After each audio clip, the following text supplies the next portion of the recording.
feeling? You guys having a good time already? We got both LA teams playing tonight. 3 matches coming your way. And once again, I'm bringing you all the action. I'm your host, Chris Puckett. We got the whole crew. It's Zoe at the end, alongside Crumbs and Sideshow once again. Today's going to be a fun day. Today is going to be an awesome day. The fact that, as Malik said, one of these two teams is going to end the day, or end the week rather, undefeated. Nobody would have predicted that coming into the season. Pretty crazy stuff. Let's remind everyone where we're at with our overall standings right now. New York XL is at the top, London and the Valiant still in the top 4, and the Gladiators making some moves, boys, trying to climb the ladder. Will they be able to break into the top 6? We'll see if they can get another big win today. As we look at stage 2, though, this is what we're really focused on, because at the end of next week, it's all about the stage 2 playoffs, 125 grand up for grabs. Right, and you always can look at the top and know that some of these teams are going to make it, but it's about the middle of the pack, the squads right here, the ones that are going to try to make that end game push to try to really make themselves carry that momentum to the stage 2 playoff. And as you look at our schedule for the day, a little bit later, the London Spitfire will be facing off against San Francisco. 8 p.m., it's the Valiant taking on Boston. But right now, we're opening things up with shields up. It's the Gladiators taking on the Mayhem. Make some noise, LA, because we're jumping right into this one. Both squads on the ride. Very impressive results as of late. Let's start with Florida. What moves has this squad made? How is this team improving so far? You know, I think one of the main things I want to focus on looking at the Mayhem team is that they were the only team who somehow always managed to bounce back mentally. They always took to the stage, dancing, shuffling, and all sorts of weird things and entrances, and they always had that smile on their face. They were always confident. They knew they had the tools to work with on that stage to defeat basically any team, if they just get it together. Yeah, I think you could sum it up in 2 parts. They lose with grace, and they have the memory of a goldfish. They reset very quickly there.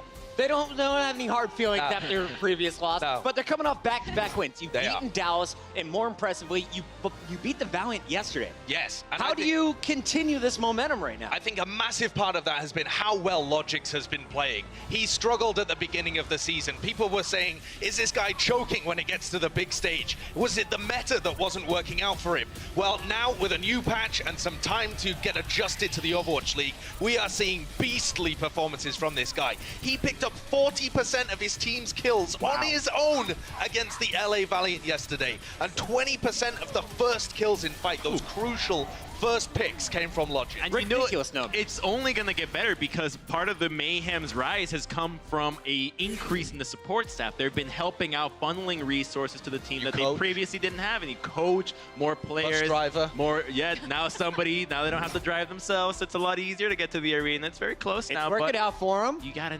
It's a driving in LA is a dangerous thing. So it can be very stressful, more stressful than OWL. Let's talk about their opponents. Florida improving in their own right, but the Gladiators are on a 3 streak right now, and we've seen them really fire up since the latest addition, Fissure, has been added to this team.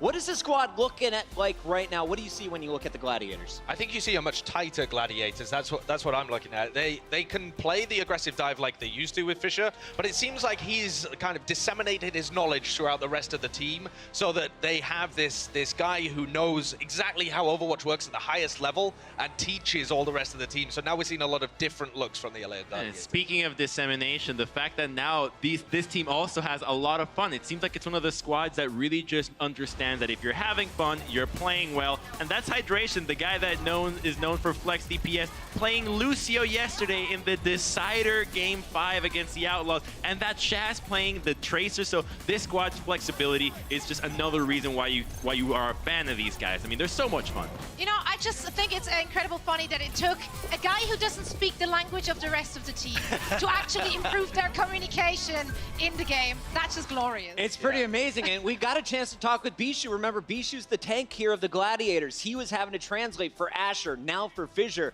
He said the communication's gotten a lot better, but honestly, Fissure's English, it's really good, and the whole team is playing better as a result of it. Enough talking for us here for the pre-show. Are you guys ready to get this started? Make some noise, ladies and gentlemen, because match number 1 is coming your way right now. It's the Gladiators versus the Mayhem.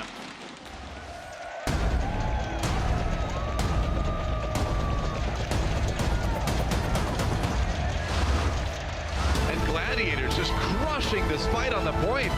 Good peel back for the Florida Mayhem, though. This is big for the Mayhem now, and they've done it. Really well played. And the Gladiators get it done. And that's just style points there from the Mayhem. Oh! Are you kidding me? Your Los Angeles Gladiators. I love this crowd today, and the Gladiators got to be feeling love. They're 5-2 in Stage 2. They're trying to lock up a spot in the Stage 2 playoffs. Can they get a win today? Can they get the 4-0? What are they going to show us? And you know, the thing is, the Gladiators have a real good shot at making those playoffs. All they need to do, and that's a quotation mark, is to play their best and win every single game left in the schedule. Now, their coach, Dipe, is telling his guys repeatedly that their opponents don't really matter.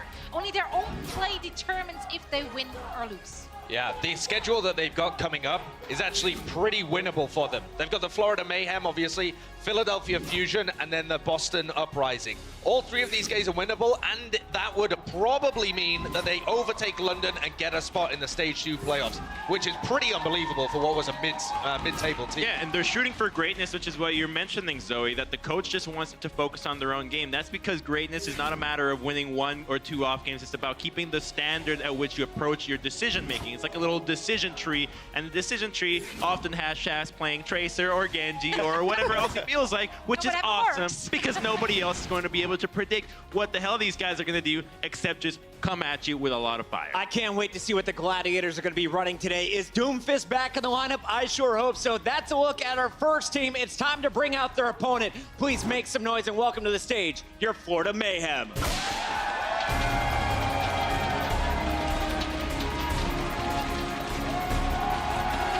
3-14 overall, but so far it's been Stage 2 where they've looked their best. They're coming off back-to-back wins over Dallas and, more impressively, the Valiant yesterday.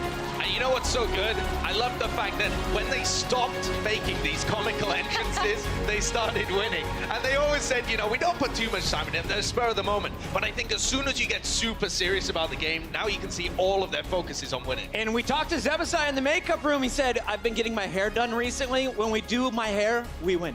But you know what? They also said that Manatine, he's bringing back his mustache. Tivix following too, and I joined that crew. I think we're all going to go with a little bit more of the Mustache Mayhem. The Mustache Mayhem. Mustache Mayhem. That gives it a more of a Miami Vice kind of feel. Absolutely. I like it. I'm looking for the Hawaiian shirts and the shorts coming out for their new team jerseys too. And now I did get to talk to the team coming into this match and about their key to victory. And basically what they told me is that Fisher is the one who creates tons of space for his team, the Gladiators, and they just want to make sure to play fundamentally sound Overwatch, give him fewer openings if you want. I love this squad. They're superstitious. They're feeling lucky right now. Sideshow, when you look at the 6-man roster, who do the Gladiators have to fear most? They've got to fear Logix the most, actually. Looking at the past 2 performances in his past 2 matches, he's got to be the star player. But also, Tvik has stepped up hugely. I think with Logix giving him more space, this DPS duo is now as dangerous as everybody thought they would be heading into the league. The Belgian and the Swede, look out for them today. That's a look at our Florida Mayhem. We got all 12 players on the stage. The match is ready. Are you guys ready? Let's send it to our casters. We got someone with Hex. Thank you so much, Pocket. Yes, I'm loving the energy already. Full house today, Hex, and it's going to be one hell of a match because I think that both of these teams, where they're at right now, they're very evenly matched. Yeah, Florida's been really fun to watch lately. They're on a winning streak for the first time. Wait, hold on. In all history, 2 in a row. Yeah, no, I'm here. Yeah. They think, you know, maybe it's because of their hair and maybe getting the beard done. I think the makeup room definitely agrees with that. They were telling me the superstition, like, yeah, it's our responsibility that Florida's winning. We're getting the beard oil going there.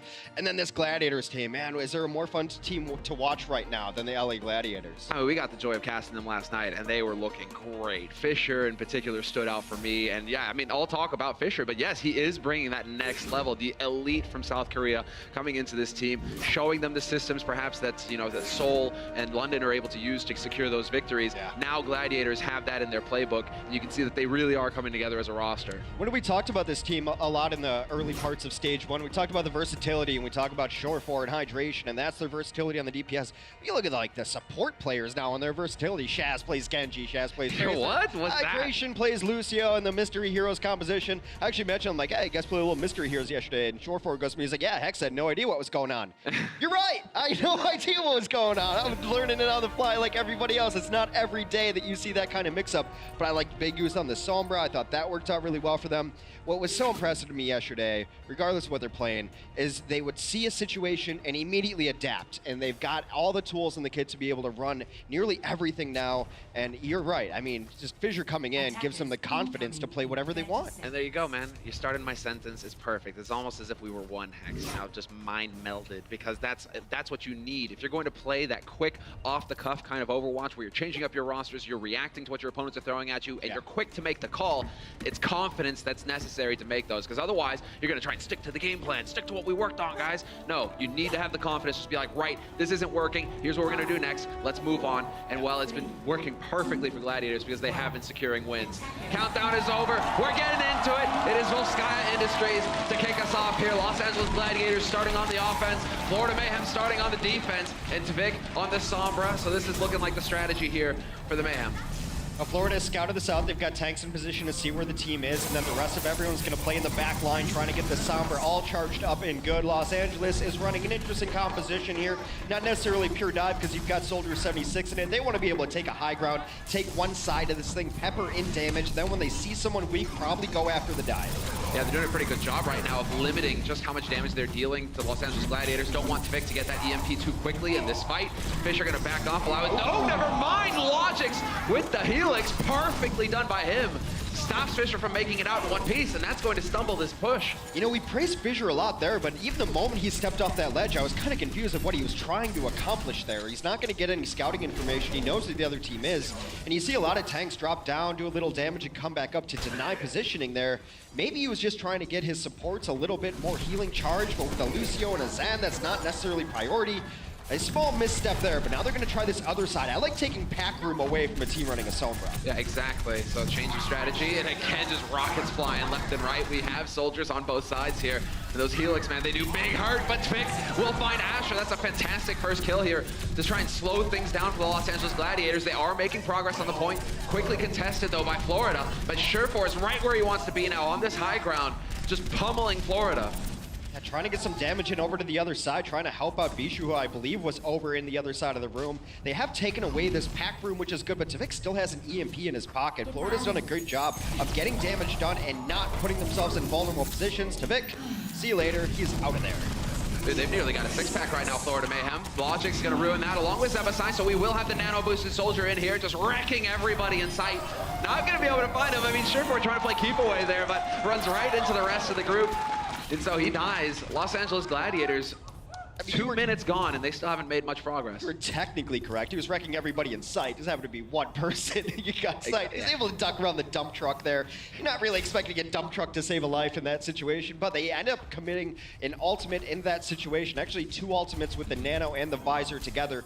But that's it. They still have EMP, which can really turn things around for them. Gladiators, however, have banked up 6, so it's really a matter of if he wants to use this before ults come out or to strip down maybe a sound barrier.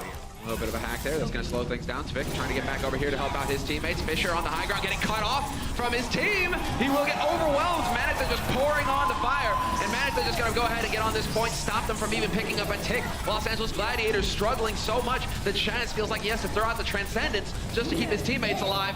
Manit's sending a bit of a party favor though, but he isn't going to find anybody with it.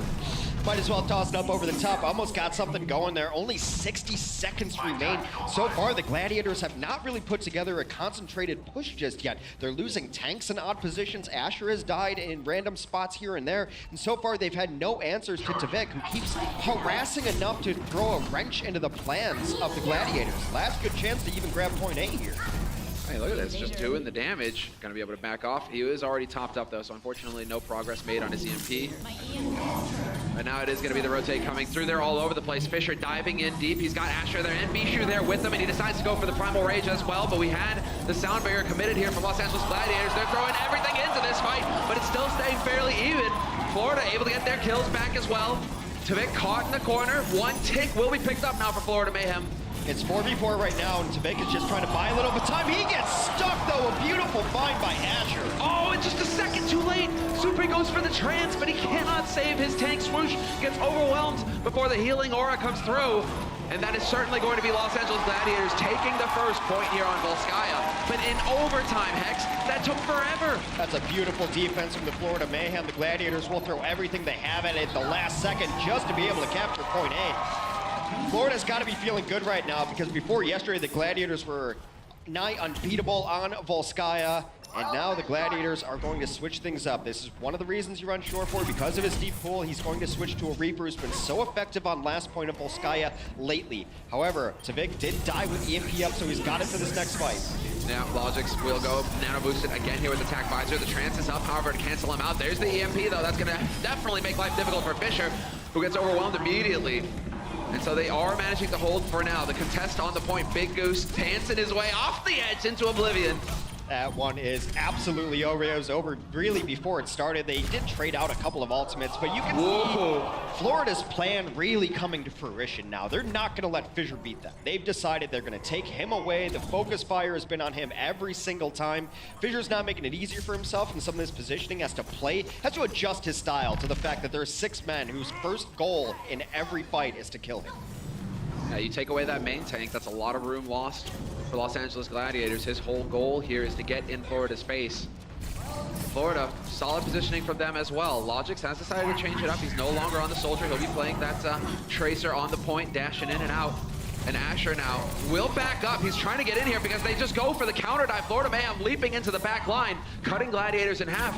You can see it all there. Asher having to peel off of the point to come back and make sure his teammates don't get overwhelmed. The retreat's on because they lost Shaz, and they weren't necessarily too deep to not retreat there anyway. No point throwing good money after bad in that situation, trying to take a 5v6 and feeding Florida Mayhem ultimates. Moreover, you don't want to do damage to Florida right now because Tvik's only sitting at 65% on the EMP. You don't want to do chip damage and allow them to charge that up using packs. And again, you've got Tvik in that back line. Just being a nuisance, staying on that Sombra. He's hanging around on the edge. Tvik nearly has that EMP. He will get it. Presently, we will have to stick a 10th, but it's not going to be enough. Logix and Swoosh doing the damage, dropping one of the tanks here for Gladiators. Fisher's still in the mix, but he decides to back off, and Shaz gonna go ahead and take a bath. The plays and the counter plays right there. They saw Asher coming in, throw a volley down the hallway. Asher fakes like he's leaving, comes through the left side angle, double blinks to get over there, hits his stick, and then counter played with the Transcend on the other side. Although, if you're gonna trade a sticky for a Transcend, you're fine with that because you're gonna have the Pulse Bomb up much quicker than a Transcendence is gonna come back up. Well, Surefour has changed it up already as well. The Reaper wasn't working out for him. He's decided to stick to the McCree now. With a small sojourn on Soldier 76 there briefly as well. Just really trying to find something that's going to work for him.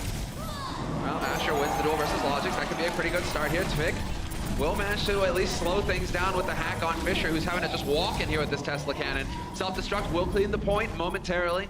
They are making progress, but Florida should be able to get in here and contest before the first take, and sure enough they do, but Zebasai gets jumped immediately by Surefour and Bishu, and this is starting to look pretty good here for Los Angeles Gladiators. Logix trying to go for the stick, not gonna find it, and now it's all about surviving here for Florida. They're trading back and forth, but Surefour doing the work. Florida did get a couple of kills during this though, so Gladiators are not at full strength. They only have 4 people alive, but they can get back of the zoning. Deadeye takes down Zebo! Sick play, the shield in there as well. Zebo couldn't get the sleep in to cancel it out. Round 1 complete with 30 seconds left on the clock here for Los Angeles Gladiators. So now let's go ahead and hear what the Gladiators had to say when they took point A.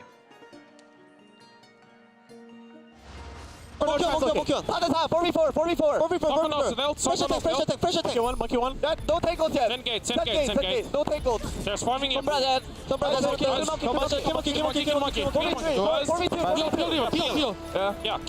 on point. That take can you dive Jen? Yeah, go. Dive Jen. Can we Nice. Can we snowball? Yeah. We can snowball. I like that. That was solid. That's something different that we don't quite hear from every team, where they're calling out the numbers of like 4v2, 4v4, right? Real positioning, not just like who's alive and who's dead, but how many bodies are we dealing with here on this fight? I really like the calls that we get about transitioning because a lot of fights sound the same in Overwatch, the comms. It's just picking targets, figure out who you're going to focus on next. But I like that can we snowball? Like that's always the big question that you're asking yourself on an offense anyway. Do we have enough that we can just go all in on this next push?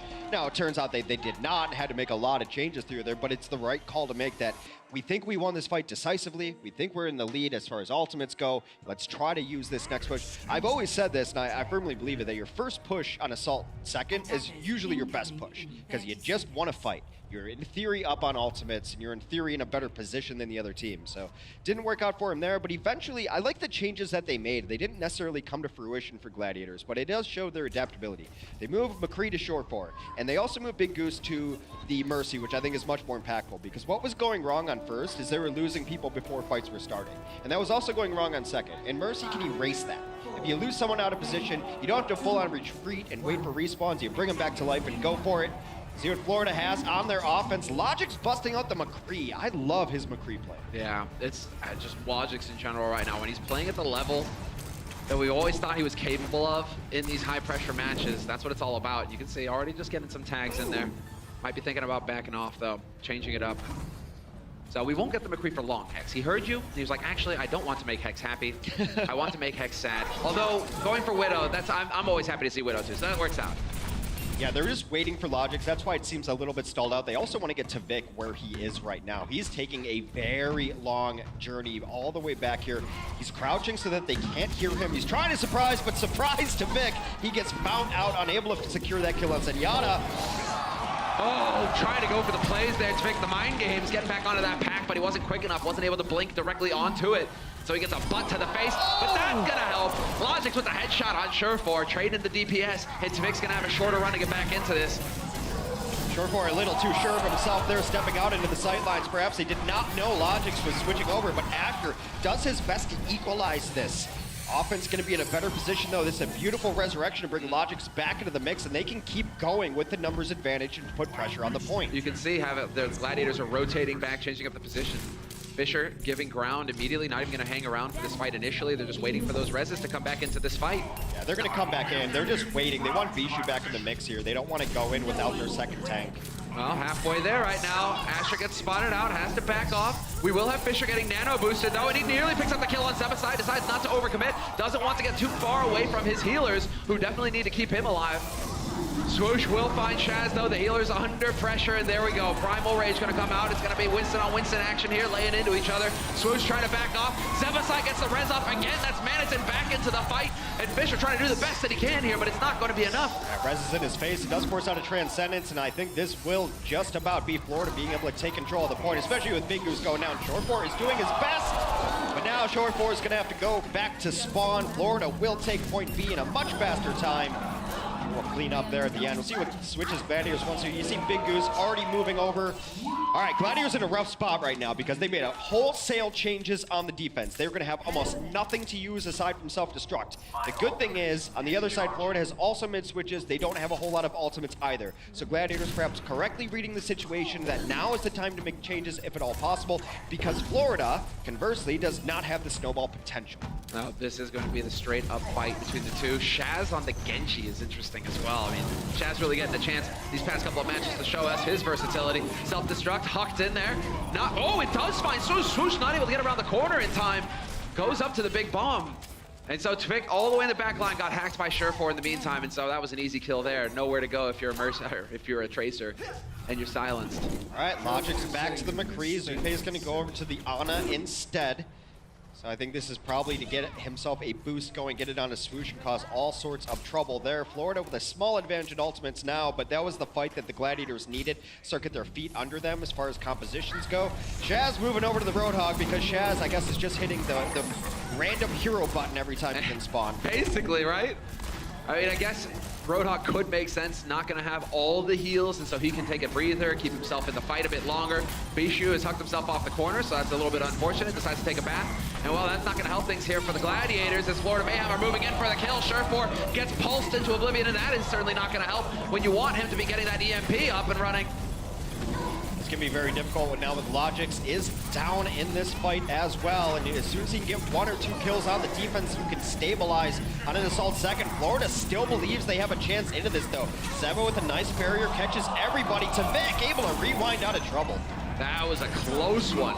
They're having to give ground here. Somehow they're managing to stay the fight, stay the course. Los Angeles Gladiators pushing them back.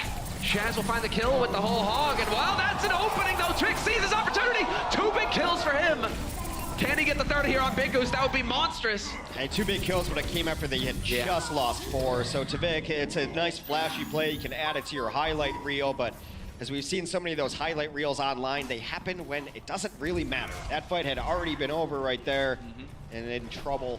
So you need those feel-good moments, though, Hex. yeah, I mean, video editing is a wonderful thing. Chaz on the Roadhog is actually really cool. I like this because 1 kill on the defense is essentially a fight win for the most part on a lot of assault maps. Well, that's interesting. Yeah, a boost onto the D.Va here. I mean, D.Va can do a lot of damage, and you can see she's chewing up Fisher. Fisher nowhere to hide. Manix and another kill here on Big Goose. We'll go ahead and pick up another one as well. Tvik there to lend a hand. Self-destruct just going to get thrown into it here by Bishu. Bishu, no rematch possible. Denied by Manixon. And now they make real progress here on the point. Gladiators waiting just a moment here for the last second to contest it. Wall is out here from May as well. That's Shaz nearly getting 1 clipped there by Tvik. This is that moment now where Florida Mayhem, they're looking to just seal the deal. They're doing a good job of trying to stagger things out here. Like, yeah, exactly. Gladiators, they're staggering it. It's way too late. Chaz with a kill. They got 2 kills here, and now Florida has to know that there's no way that this is actually going to go through for them. They're just wasting time by staying in on this point. They're feeding ultimates the other side, and every time the Gladiators have needed 1 or 2 kills, they found them at the very last second. It's one of the reasons that I love running a defensive Tracer on Volskaya last. And it doesn't necessarily seem the most conducive point for it, but if you can get 1 kill, you get a pulse bomb, you absolutely win the fight. And after the team has tried to go front center so many times, oftentimes they'll try to go through the right side or go through the hallway, and that's pulse bomb heaven right there. The Gladiators have found every kill they need in the most opportune of times. You can see Tvik once again trying to draw them back to the point. He's going to get left on immediately by Fisher and has to recall out of there. That's a bit dicey. Logic's finding the kill on Asher, though, is a good start. It's an opening here for Florida, but they need to get onto this point and start taking the fight to the core of the defense. Sound barrier committed immediately, but Tvik with the stick on Big Goose removes him immediately as well. Logix gets overwhelmed. And now it's just back and forth, out and out chaos as Bishu's trying to hang in there. He's not long for this world. Tvik is there, and Tvik looking for the follow-up on Asher, but he gets robbed. This is going to be now just Hail Mary desperation coming out from the Gladiators, trying to get bodies on the point, and yet again, they're able to make it happen. It's another 2 kills pretty late there, although Florida can't be super upset with that because they did get a lot of ultimates out of the other side there. EMP, I believe, went down, Sound Barrier went down, Pulse Bomb and Primal both came out as well. So Florida put themselves in a pretty decent position as far as the ultimate economy goes. Logic's gonna have a Deadeye as a hard ultimate to set up. You might even use it as an initiator. Put him up top and create some space. Logix takes down Chaz, but they lost Zupe. Oh, that's a big one too. Sure4 is out of it. That's gonna delay that EMP even further. However, he gets overwhelmed. The back line getting pressured by those tanks. Fisher tries to jump back into the point, but it's not gonna work for him. He dies immediately, and Zebasai once again shutting down Asher. Bishu now the one to try and make it happen here for his team, and Sure4 is back into the fight as well, but we'll see for how long. He is a squishy. Are these hooks broken? That is twice now that a hook has not secured the kill onto a Tracer. Chaz gonna try to push everyone off with this whole hog. A hack on it. Tvik, but a beautiful barrier is gonna keep him alive momentarily. Long enough for the heals to come through, and now Logic's on the high ground with the Deadeye, trying to clear that point. There's the 1 pick. EMP has been ruined as well, and now Logic's trying to hunt down Fisher, but it's all good in the end because somehow, in all of that, Florida Mayhem sneak the point and tie it up 2-2. Interesting there. I really like your use of the term overwhelmed, especially when talking about Logix. But before we get to that, let's see what Florida had to say while they took point A. Be in there. Nice, 5v5. Come point. D.Va's weak. D.Va's point. I'm trying. I'm cross to hold. Dead. D.Va out of mid. Can we go with Omega? Monkey! Okay, I'm sleeping. Get the monkey point, boys. I'm sleeping, I can't go there. Get Anna point. Anna point. You saw what is she? Anna there. We don't next to point. We don't next to point. Monkey said. That was I actually chuckled when I heard monkey. Like, that was definitely not the common way we hear monkey getting called. I just really like the out of context comms. I was like, I'm sleeping, I can't go now. Wait, like, what is that? Hold on, man. You know the importance of my naps. I Yeah. need to get them in there if I'm going to be fresh for the match. Let me just get some shut-eye here. So I was talking about, being overwhelmed, and that's what you have to do to a McCree. You can't give McCree any space, and you can't give him one-on-ones, because McCree's one of the best duelists in the game. You played free-for-all, right? 4 McCrees, 4 Genjis, and then, you know, I guess I'm not playing Tracer again. Basically. So McCree is the best duelist in the game. He should win almost every single one of his 1v1s, but if you put 2 people on him, he gets useless. He just doesn't have the output to be able to deal with it all, and they overwhelmed him several times. Now, a little bit of mistake at the end allowed Florida to get that point, but here we are. Less than a minute now. Florida's got 1 shot at this. Once again. Yeah. 45 going seconds. for the switch. Yeah, he's gonna try. Well, he kind of has to, because they have to be able to deal with Shore 4, and you don't necessarily want to send both your tanks up there because not everyone can join them. Did he get spotted there? That would have been on a hair's edge, but I don't think it was able to. Razor's edge, rather. Hair's edge? I mean, hairs have edges too. There we go, Asher. Gets him in the back. Tvik recalled, and he'll definitely lose that duel. Asher with a tremendous advantage there. If you can get that recall to go first in a Tracer v Tracer duel, you're definitely feeling pretty good about yourself. They can still wait, though. They can still wait for the Tracer to come back here. There's no real pressure despite that music that you hear. They can get on the point and any second, and they will have Tvik back for this fight. They're hunting for the squishy targets here. There was an angle on Shaz about to open itself up, but hey, focus down Fisher. If that's the game plan, get on it. Sure, we're not quite finding the angle, and Logix now knows where he's coming from as well, and gets the headshot. Big kill. But Zebasai, will he be able to make it back here? And he is going to go for the wings on high, trying to keep that chain healing going, trying to keep his teammates up and alive. Big Goose, the same thing. He just nearly got Valk. They brought Shore 4 back to life, but Logix takes down Bishu in mech form and in pilot form. Florida absolutely cleaning up. There will be nothing for the Gladiators to do except try to focus on their second point defense. Florida had 1 shot at it. They switched things up there, brought Logix into the mix, and he made them pay for it. Now, Gladiators. I mean, we're in the same situation. They have 1 fight. Supe has his transcendence. They should just walk on the point, make the fight happen on the point. Yeah, there it is. And he doesn't wait too much time either. Gets right into the trans. Trying to get back in here. Instantly topped up. Logix looking for that shot, the one that can make all the difference here as he is under constant pressure. Asher is the one now getting in there. Fisher was thinking about it too, but Fisher decides to splatter Supe first before taking the fight on the point itself. This is definitely getting a bit out of hand here as the Gladiators with Fisher are able to withstand the push, at least immediately. Bishu with the self-destruct on it will clear it momentarily. Gets the remake as well. It's very likely yet, as Fisher was able to take down both supports for Florida very early in this fight. Adds himself a 3rd. The supports will be getting in here now as Zebo has switched over to the Lucio to ferry people back into the mix, but I think that is way too much Gladiator white and purple in the kill feed. They should be able to hold on last here. Yeah, Supe gets overwhelmed, and that is going to be it. 3 points picked up for the Florida Mayhem. Total, that is 1 point here, and that is actually a big deal. With only a minute on the clock, they actually managed to get quite a bit out of that overtime, or that second round. Yeah, you see both teams running a Mercy there on the first point, and that's because you do need kind of the reinforcement mechanic. Now, in the early days of Overwatch, sometimes the full-on resurrection of bringing 6 people back to life was a thing. Hunt Also, the Mercy. Teleporters used to exist. They still exist, I've heard tell. But you definitely need something that's going to erase a mistake like that. And that's why you're going to run a Widow. A Mercy. Also helps out your Widow in the fight. And I've said it again, but that's one of the reasons that you're still going to see Mercy is because Widow's always going to die in a spot you can bring her back to life, for the most part. The other teams now, I think when you kill a Widow, if you see an opportunity to camp that body, you need to start doing that, because that makes the Mercy's job much more difficult, and you're able to take that positioning away. Once you kill a Widow, your Widow should be having free reign to do whatever they want, but bringing them back into the mix makes that a little bit more of an interesting proposition. Florida's defense going to choose to run the Sombra here. Again. So it was a successful attempt, at least. I mean, Gladiators only got that first point in overtime, so Florida Mayhem put up one hell of a fight the first time around on their defense. So they're going back to what's worked for them. Los Angeles Gladiators, it's going to be Sure 4 on the Widow immediately. No horsing about with any other heroes. And so now we get to see, are the Gladiators going to be able to pull it off? They've got a minute and a half here to work with.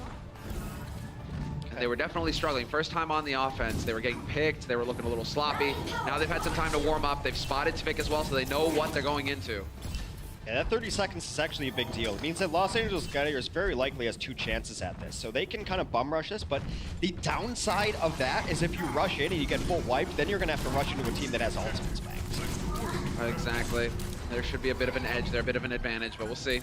Zebasai not making too much progress on that Valk. Big Goose instead pulling way ahead. up to 40%. And now Surefour looking for the crazy angle here. Does he catch Logix off guard, though? Logix walking up to the high ground. Logix out in the open, but he takes one shot. That gives it away. Doesn't matter. Logix goes for the pink. Gets picked. Zebasai will get the res off on him, though. So the duel can continue. Well, they do have a resurrection Oh, boy. advantage. Zebo, what are you doing? Zebo out in the open. Manitin there to body block. Barely saves him, but Zebasai, man, caught sleeping there. Zebo hit the panic key there. You saw him after he took that huge damage. He just started going back and forth on his keyboard, on his mouse, dancing around. This one is over. It's Surefour with the Redemption Widow Tour after a rough day yesterday on that hero on Gibraltar. Comes to life and shows you why he can still play Widow. I'm still kind of taken aback there by Zebo. What do you think killed your boy in the first place? You know, Logix died from something, Zebo. He didn't just flop over for no reason. All right. Still, he was able to recover. Great work there from Manitin to get the body block going to keep his healer alive. And we will have the second point push coming in now for the Los Angeles Gladiators. They need to get 33%. That one tick is what it's all about. Surefour here on the McCree now. Trying to keep that distance so he can just plink away and try to get the headshots. Nearly gets clipped there. The focus is still on him. Manitin hoping to get back around the corner, but it's not going to happen. He does have the self-destruct, though, to continue to buy a little bit of time and to get that rematch going. Now we are in overtime here. Teams trying to get to the point, need only 33% to be able to take this map successfully, but Florida's got different plans. 2 quick kills. Asher, Surefour, Big Goose all down. No damage, no healing. Florida says, get out. Wipe out. Fisher goes leaping in, but he will not make it in time. And it's the draw in the end here to kick things off. Yeah, that's kind of how I feel about it, you know? That's kind of just, I mean, they didn't get the one tick, but neither did the others. I don't know. Well, draw. Hey, these teams are close. Let's hype it up, right? It's a draw, but that means that we still have 3 more maps to go. These teams very close together right now. And who would have thought that Florida's able to hang? They look like a new and invigorated team on a 2-game winning streak, looking for the 3rd. We're going to hit map 2 right after this break. The Overwatch League is brought to you by Intel, the official computer processor of the Overwatch League. T-Mobile, America's best unlimited network. And by Omen by HP, the official PC and display of the Overwatch League.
In week 3 of stage 2, the Gladiators wanted to build on their momentum after taking the first game against the Spitfire.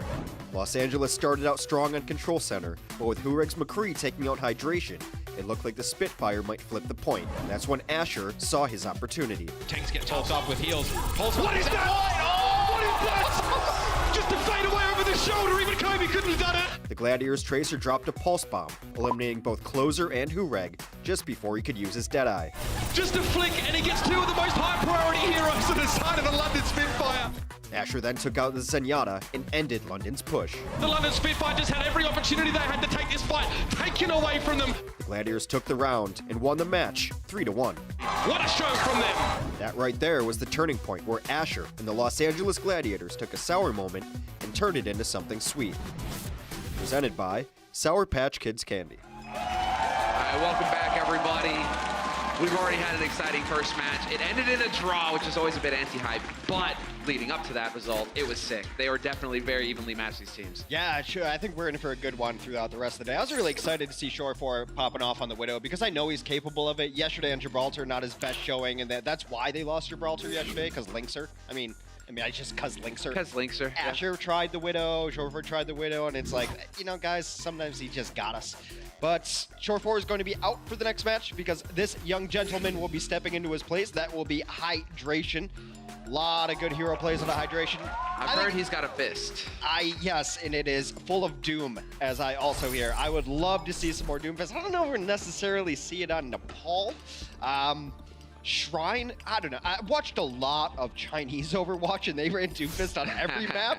So I could honestly say that I've seen Doomfist on this map. I've seen it on Shrine a lot, because you've got that pillar in the middle that everyone kind of has to fight in the boxing ring, as it were, the squared circle up there. So finds all these angles. There's a lot of walls to knock people into. I don't think we'll see it. If we were on Lijiang, perhaps, because Control Center was where we saw it yesterday, and that's also very good because everyone's going to fight in a hallway, and he just punches everything in the hallway. But Hydration coming in for Control, not that big of a surprise because he can also run a Pharah. Pharah is very well run on Control here, depending on which stage we go to first. Of course, you know, they all play a little bit different. The outlier in Nepal is always Sanctum. Yes, and that's where you see some variety. But you also see the Pharah in play there because of those choke points. You see the junk as well. So we'll see which flavor we're going to get here today, Hex, as we get the map flying through. Not going to be this point. It will, in fact, be a different one. But this one's pretty too. Yeah. It's pretty too. Let's just enjoy this scenery. There we go. Yeah, that's what Sanctum looks like from the outside. Not a whole lot of fighting goes there. Mostly you see tires going on those walls on the outside. Just leaving marks everywhere. For shame, Junkrat. For shame. Yeah, that's a monument, sir. Have some respect. Just wants to blow everything up, Hex. I get it. You gotta admire that, you know? Single-minded obsession with shrapnel. It's called focus. It's called focus, people. All right, well, here we are. We are on the Sanctum stage. Hydration is on the Pharah here. Can be very good at shutting down these points over here. And then also, when they get on the point, a concussion knocks everyone into the murder hole. And that's exactly it. The murder chasm, Hex. Murder chasm that's right. Map. Yeah, that's right. I gotta get it right. The murder hole could come up later if we do go to Ilios. That it is going to be Fisher with the Halt, and that's exactly it. Not only do you have Pharah with the Rockets, she's got that concuss, and then you've got the Orissas with the Halts. You're just knocking people off of the cliffs left and right. Logix will find the kill on Fisher, but he gets rezzed immediately by Big Goose. Good positioning there by the Mercy, able to get that key ability off. And that will allow Los Angeles Gladiators to continue having a bit of a presence here. Each team looking for the first one to make a bit of a mistake, made of a slip. Hydration taking some orbs to the face. He's not going to be too happy about that.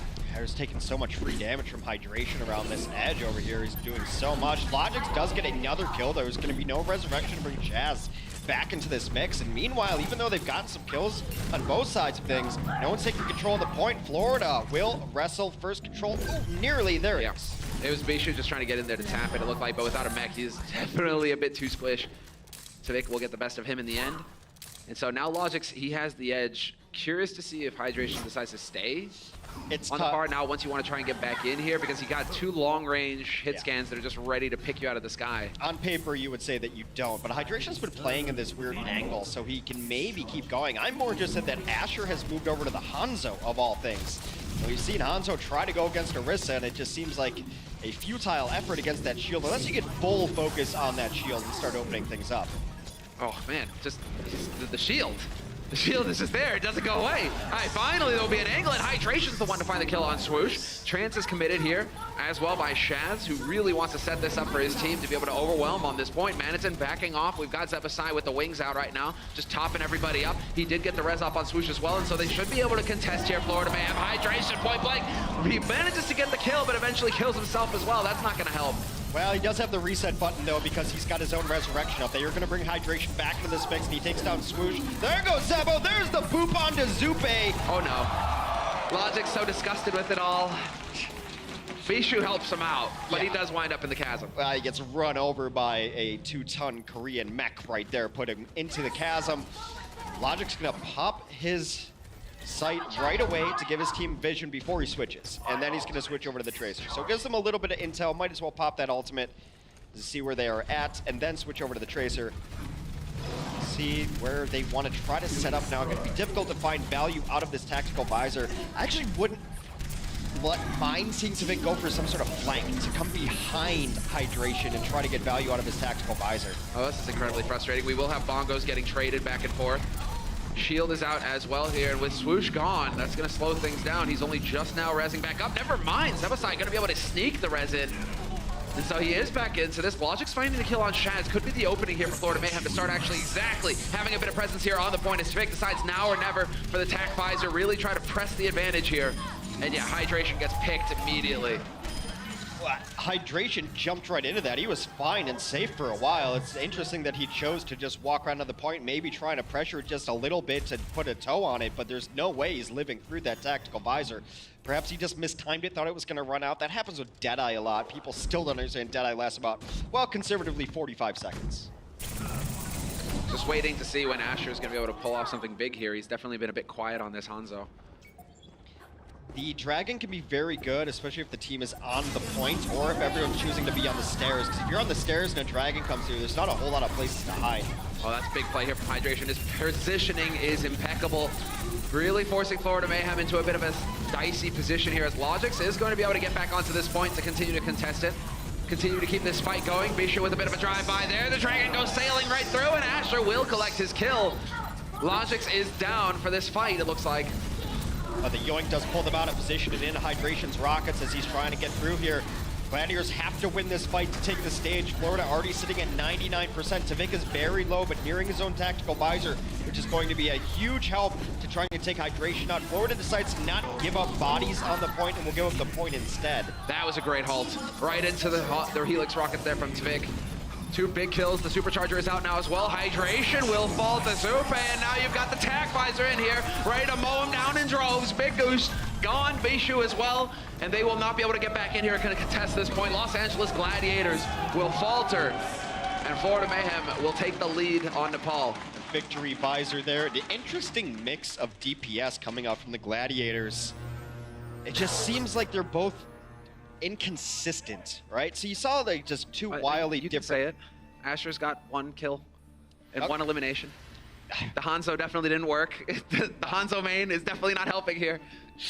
So when people on the ladder insist that Hanzo's good, you can bring them up that clip. Hanzo can be good. It just he can be. Just not against shields like that. I think in that situation, the damage is too inconsistent to really finish off kills, and that's especially when you're going against what you're going against. You're going against double hit scan, so already Pharah's in a rough spot. And then you don't have hit scan of your own to finish off Pharah's splash damage, right? So yes, you can hit, you've got the big burst potential of an arrow or a rocket, but not consistent enough to really be able to bank on finishing off kills. Oh, they're going to continue here as we move on. There is going to be the pillar there in the middle, in the ring. Hydration stepping in there, getting dusted up already. Hydration getting a little low there, has to be careful, allow for his healers here to top him back up again. And well, for now, who is going to make the first mistake? Who is actually going to fall? Hydration again, having to dash back to safety. That was cutting it a bit close, and they will get that first point take here. Florida Mayhem now have control, starting to gain percentage. Very low, just bullied off the point. A lot of consistent damage from Logix there to get Hydration low, so he's not comfortable in the mix. Hydration at 60%, did a lot of poke damage early on there, but it's about finishing the kills. They will dive back in. Who is their dive target, and can they secure a kill? But a nice retreat and peel back by the tanks of Florida keeps everyone alive, and Gladiators back to the drawing board. Get out. Yeah, get out of here, man. Like, Logix, there we go. Managed to pick up the kill on Bishu, but you're right, they're falling back, and that's exactly where Tvik wants to be. On the other side of his tanks, he can just sit back, let those big beefy guys serve as a meat shield, and he's just constantly, you can see Hydration, always low HP in that fight. Asher, always low HP. Makes it really hard for them to commit and get in there and hunt for those kills with their tanks. You know, a lot of people talk about McCree as being able to catch a dive, or a Junkrat being able to catch a dive. Soldier 76 is good, especially against a Winston who's going to be initiating the dive. Not quite there, Logix. Not this time. Hydration shakes his head, rips off his. And while it is going to be Tvik, he still has the tack visor, and he decides to commit to it. Hydration dancing on the edge. He's got the reflex, but that's not going to help him. Just barely gets around the corner in time. Eventually, Tvik will claim it along with the help of Manitin. But the tanks are still alive here for Gladiators, and they're still hunting for kills. Fisher not letting go. Tvik, you're going for a long ride down. Fisher makes sure of it. Very nice there to actually secure this fight. It should be all over right now. They're just waiting for the cleanup. We'll flip it over. Florida, though, only one fight away, just about at nearly 80%. They're going to have some stuff to work with. To finish that thought, when you're going against a Soldier 76 in a dive composition, you need to lead with a debuff. If you lead with your Winston, which has been the Gladiators' MO, he's going to take too much damage on the way in. And even if you show him your back and do the butt dive, as it were, you're going to be in trouble. Hydration busts out a blade. Oh boy. Oh boy, he is going to get overwhelmed though.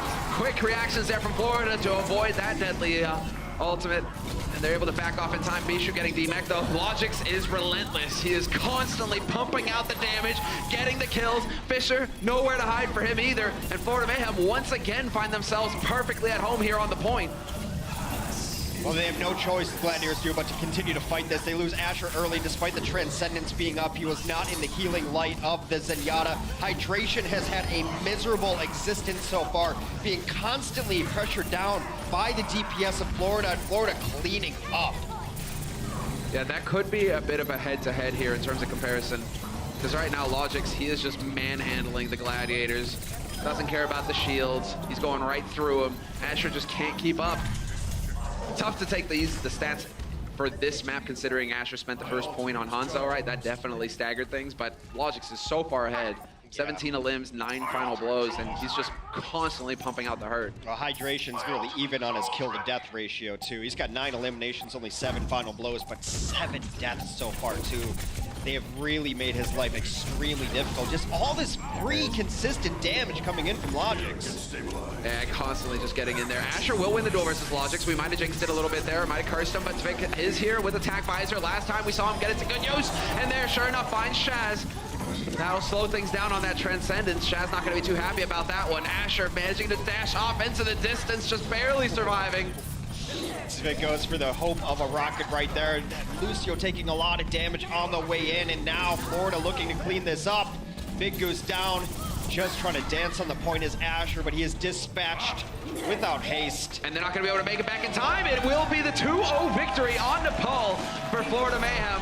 And considering the first map in this series was a tie, we're looking for the first team to pick up 2 victories, 2 wins to take the series. Florida Mayhem going to be feeling very good about this result now going into halftime. Florida has found something in their DPS duo in the last several games that's really working out. You're stuck in a rock and a hard place. Do you dive to Vic and you're letting Logix tear apart your backline when that happens? Or do you try to focus on Logix and Vic's up front, just cutting you apart up front? Gladiators have to find an answer to Florida. We'll talk about it after the break. The Overwatch League is brought to you by Sour Patch Kids. Sour, sweet, gone.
After 2 games, the Mayhem are up 1-0 at the half. They get the draw on Volskaya and a big victory in control. Beautiful shot there from Logix. Gotta love this series so far. You guys having fun here in the Blizzard Arena? Yes, welcome back. It's halftime. It's match 1, and already we're seeing some insane Overwatch. The Florida Mayhem, you asked us 2 weeks ago, will they stand a chance against the Gladiators? None of us on the desk would probably say yes. Watching them in their last 3 matches, this squad is improving every single game. Yep. Let's start, though, with game number 1, because I felt like this was one where Florida should have been on the scoreboard. Instead, at the finish, we're at 0-0, 3 points each. It's a draw, which means we went into game 2 starting fresh. But how did we get to that draw?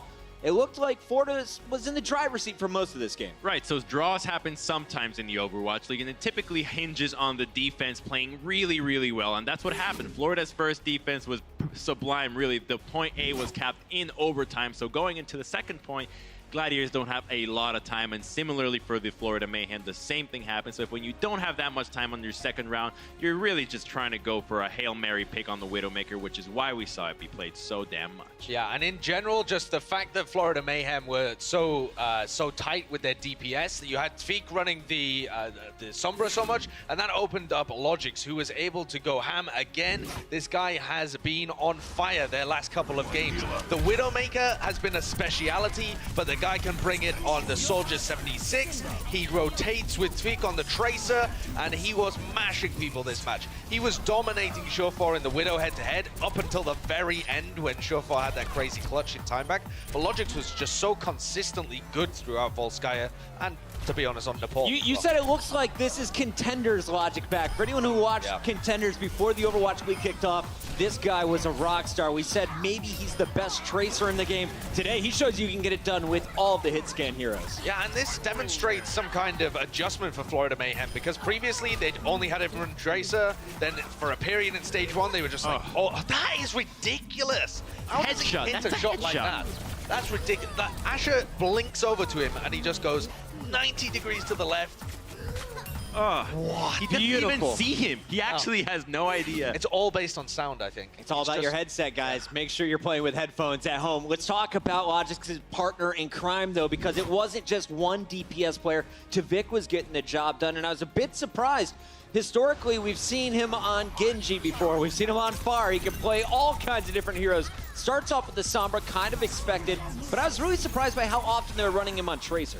Well, his Sombra to begin with, the first point, is always a solid pick, because if any team tries to play slow into you, you're always going to have the advantage. The EMP comes up, you got these nice little hacks onto the Diva, that's preventing her from getting the mech. That just hurts. As a Diva player, I know that pain too well. It's awful, but the thing is, when you're playing the Sombra, you're so important, and if your abilities go interrupted, or if you get a bad EMP, the fight is almost always lost. So you have the ability to win and lose fights, and that's what Surefour and Tavik were trying to do this match. Yeah, and I think this is also a really good read by Florida Mayhem. They look at the DPS the Gladiators are running.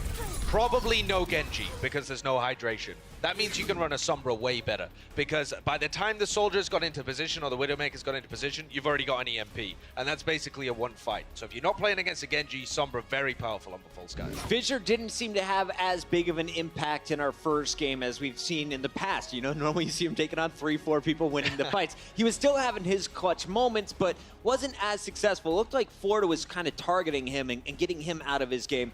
But that opened some things up for the DPS on the Gladiators. We were looking at it. Asher, great game on the Tracer. What did we see from Asher's teammate Surefour, though? Yeah, so we've been hyping Fissure up so damn much. Every team's taken notice, and the fact is that now they really just want to focus him, because they know when he goes in, everybody else is going in. But that paves the way for Surefour to pop off. If his accuracy is on point, he's going to go uncontested, and that's what allowed the Gladiators to actually take this point and give this map a tie. This should have been a Florida Mayhem win, but Surefour just clutched in with his play and was able to give us the draw for What was the Gladiators. biggest game-changing moment for you, Sideshow? How did the Gladiators walk away with the draw? In my opinion, when it goes over to Time Bank and Surefour, who's been having a lackluster game, this is the moment. He suddenly turns it on, and I don't mean the infrasight that he just turned on the wall hacks.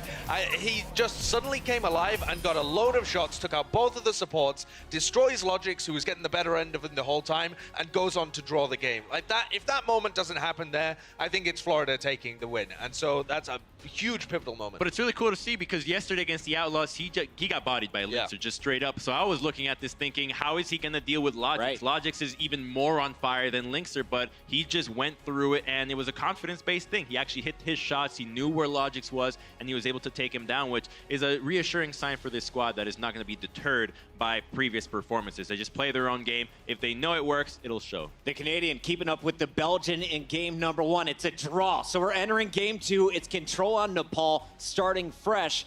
This is a big one. You only need, I love these guys behind me. You only need 2 rounds in this, and it was all Florida. A bit of a surprise for me to see Florida controlling the control map.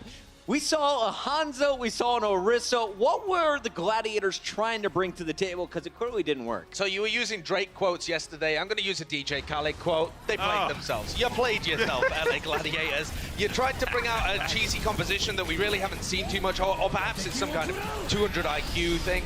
But the Hanzo and the Pharah are very unusual. I think it's because they want to output a lot of damage onto the Orisa and be able to get up over the top of the shields and be able to do damage with hydration on Pharah, but it didn't really work out. The Junkrat, the Soldier, these are more common examples, but it wasn't happening for Gladiators. I'm impressed, actually. You didn't strike me as a rap guy, but what ended up happening here is that by running the Hanzo Pharah, you're running a composition that's just trying to break shields, which the Mayhem were running the Orisa, and it worked to break like 2 shields. But this is not the style that you've seen from the Gladiators. We've been hyping up the fact that Fissure jumps in with Asher, and they're being so coordinated in their dives, they're aggressive, they take it to you, and this is just completely them falling back and saying, maybe we're expanding our playstyle. It clearly didn't work, though. Well, it worked last night. Game 5, they put hydration on a Lucio, Shazboy, and Tracer. Gladiators keep experimenting. I'm having fun watching. Let's wrap this one up, though, and I want to talk about the second half. So far, we've seen 18 different heroes.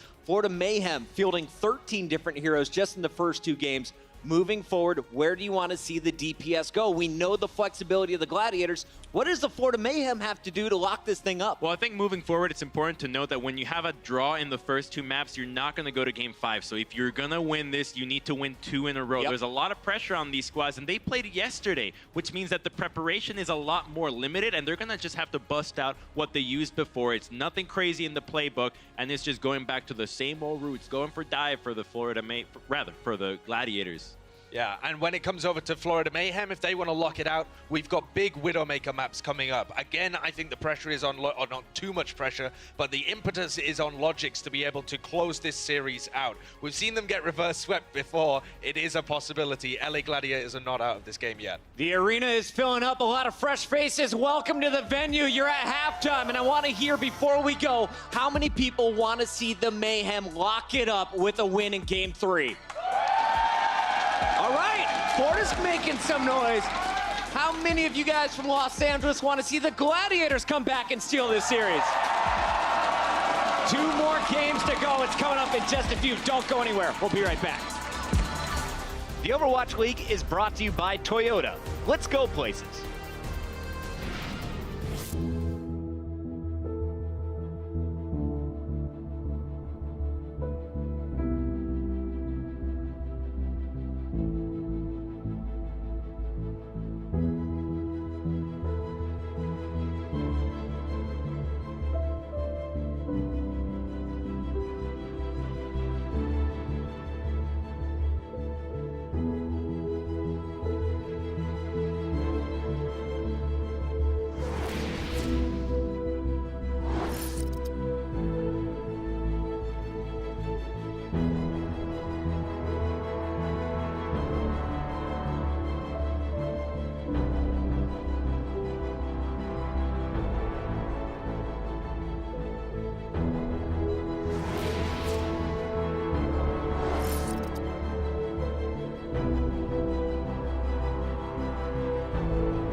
Mayhem had the 1-0 lead over the LA Gladiators in another very close, very competitive, and highly technical game of Overwatch. Now, in my personal opinion, these two teams have been two of the biggest surprises so far in Stage 2, for sure. No pun intended. The Florida Mayhem, in particular, have been very interesting for me to watch. They're walking around the arena with a whole different energy. They have their heads held high, and it's been really cool to see them get their confidence back. Anyways, we still have a whole nother half left to go, so let's go ahead and kick it over to our casters, Simler and Hex. Thank you, Malik. Thank you. It's like right there. I love it. The big stage, the big monitor. What a sick stage we have here. But thanks, Malik. Yeah, I mean, now we're going to get into it. This is the meat and potatoes of this match because we had the draw on the first map, so it's still up in the air. We're looking for the first team to pick up 2 map wins here in this series to claim it. Yeah, so set point for Florida as we go here into Hollywood. And I think there's a lot of things that the Gladiators can fix here. I think that there's almost a over-reliance on Fisher because he's been so good for them. They expect, hey, just go in and dive and kill 3 people. But Florida's done such a good job of catching these dives with the tanks to come back and help out their team. Zappis is coming in for Logix. So Zappis got his name from Zap Shooter. It's nice to hear that someone else has a lamer name origin story than I do. Oh, mine's pretty good too. I mean, yeah. Dogs of War, Frederick Forsyth. It's a good book. It's a good book. But, yeah, mine was a random song playing on my iPod. There you go. Not a whole lot of thought went into this. But yeah, we're going into Hollywood, so you're going to see more of the dive again, very likely from the Gladiators here. And I think if you're going to run this dive, you have to give Fissure some help. And maybe that's in the form of Bijou to eat up some of these bullets. I would actually prefer if they sent Hydration in with him, especially if Florida's going to be running a 76. Because why Genji is so good at the dive is not just because the damage he can put out, is because he can operate as a half tank for that time when deflect is up. You dive in on the Soldier 76, he has to stop shooting, otherwise he's taking all the damage. It means that your Winston is in there with a lot more health and can operate longer in that dive situation. So we'll see if they make adjustments there and, you know, oddly enough, give Fissure some help that he desperately needs. This is really interesting to me though, just because Florida Mayhem, they're changing up something that's been working for them now. You know, it's like, okay, yes, they brought in Zappis, great, but you're picking up map wins in tight situations. Do you really want to be messing with the roster right now, or should you just try to continue with what's been working? I mean, it's going to be interesting to see Zappis play for sure, but Logix has been popping off right now. He is definitely hot and warmed up for this game, so Zappis has got some big shoes to fill here. Yeah, very interesting to take Logix out of the mix. He's been in this roster for the most part. I mean, of course, because they only had 6 players. Is everyone rich in Hollywood? Is that the idea here? Yeah, I mean, it's just really weird that they got a screenshot of my car to put in this map. Okay, heck, esports dollars, esports life. I mean, what we really need to go is over to like this SUV and check the plate there. That would tell us a lot. Yeah? Oh, come on, no plate on it? Come on. Get out of here. Find him. Clearly poor. Yeah, this blue car is also rich. Jesus. All right, and this one, not even. So, what are they trying to tell us here, the devs? What are they trying to tell us? That there are haves and have-nots here at the Goldshire Studios. Fun. Done. All right, let's get into the action, everybody. This is going to be it. Los Angeles Gladiators on the offense is the away team. Florida Mayhem on the defense, starting it off. Zappis is going to be on that Diva. Manitin will be playing the Soldier instead, and there's a grenade for you. The magic apple, but Fissure definitely doesn't want any of that. They put the wall up there too. That's really cool. That's a great way to gain entry here. You often see it on a map like Hanamura, but this works out just as well. Some trades early on. Tavik goes down early to short road, but they also lost Fissure, who's on his own Roadhog too. This is a really interesting composition from the Gladiators. It's designed to take this away. Zabo going down to an icicle. Oh, so sick. These walls have been so key. Tavik with the long range tire trying to get in there. He's gonna go for the D-Mech and he doesn't even manage that. Unfortunate turn of events for him, really committing it. Bijou will get D-Mech'd eventually though. Surefour, however, is able to remove Swoosh in the meantime. Progress being made here on the point for Los Angeles Gladiators. There's 1 tick and the wall going down, further delaying things. 2 ticks picked up. Are they gonna be able to just wipe this out? Hydration giving him the point. They get back in here, do get 1 kill. They are not gonna get much more though, and that should be the full cleanup. The Gladiators running an interesting comp here. Now, what I'm really curious on is if Hydration sticks with this. He's got his ultimate up, it's a blizzard. not necessarily the most useful going into the second stage of Hollywood unless he can take a slow ride on the elevator to get up top, because that's mostly where the defense is going to be set up. Shore4 is going to look for angles as well here on his Widow. Manitin on the Widow too, so a lot of interesting stuff going on. I like that from D.Va. You know, it's like, sniper. It's like, yeah, we know. It's like the most unhelpful information ever, D.Va, but thank you. It's fine. Lag, maybe, I guess. Zap is going to get frozen in place, and he is going to survive for a little bit longer. They're taking their sweet time with it, but then I guess when you're tasing him to death, you know, you got to really go for the motions. Shore4 not quite connecting with the shots, unfortunately for him. Just bare, nope, never mind. Denied. Tvik not going to let him make it out alive. They get some great value out of that Blizzard there, because not only were they able to get the D.Va, but they also forced out Valkyrie there in an attempt to keep the D.Va alive, which did not work out. Zebo does give his life for it, and the Gladiators have been unstopped so far. Now they're in a great position, already halfway through the Westworld phase of Hollywood. This high ground occupying. Discord Orb is not going to help you here, Zappis. That's going to get a bit dicey for you. He is getting quite a bit of charge for his healers, though, so that is nice. Self-destruct right in the door, but the May wall goes away just a little bit too early there for there to be the big wombo combo monster play. Doesn't matter, though, because they're going to be able to get back here onto the point, start clearing this out. Zappis trying to harass the back line, but he's at risk, and he will get found out in the end. They're able to take Zappis out of Max so far. He's not had the greatest impact here on his D.Va play. New addition to this roster, still trying to find his home heroes. Shore4 still in the back line, looking for a little bit more. Trying to find an angle here, goes for the grapple. Seems like it hit his head on the awning there. Painful. Always wear a helmet, Shore4. So, you can say Shore4 just trying to stay alive. Exactly. Get onto this high ground, start looking for these big angles here. If you can get the D-Mech on Zappis, that'd be pretty big. Zappis just gonna go diving in, and that's certainly not gonna help. And well, Shore4 not gonna get the follow-up, unfortunately for him, but he did the hard work there. No longer the 2-ton mech to deal with. Zappis gonna be just with the Bunny Blaster out trying to get him. Meanwhile, the tanks have been pressuring in the back line, and he got them separated out over here. 1v2 from Fissure, and he doesn't even need kills there. He's just separating the team. Hydration has brought out the fist. And he's already going to work. Look at this, getting right into the thick of things. Point blank, finds the kill on Manitin. That's going to give a little bit of room to breathe here for the Gladiators, who are continuing to just lock shields and lockstep, march forward to victory. There's no more fun hero to spectate in all of Overwatch than Doomfist. So fun to watch these animations, punching people through the walls. And he's a difficult hero to counter. He's got some hard counters to him, but none of them are really great in this situation. If Pharah is a great counter to a Doomfist, a McCree can also work as well.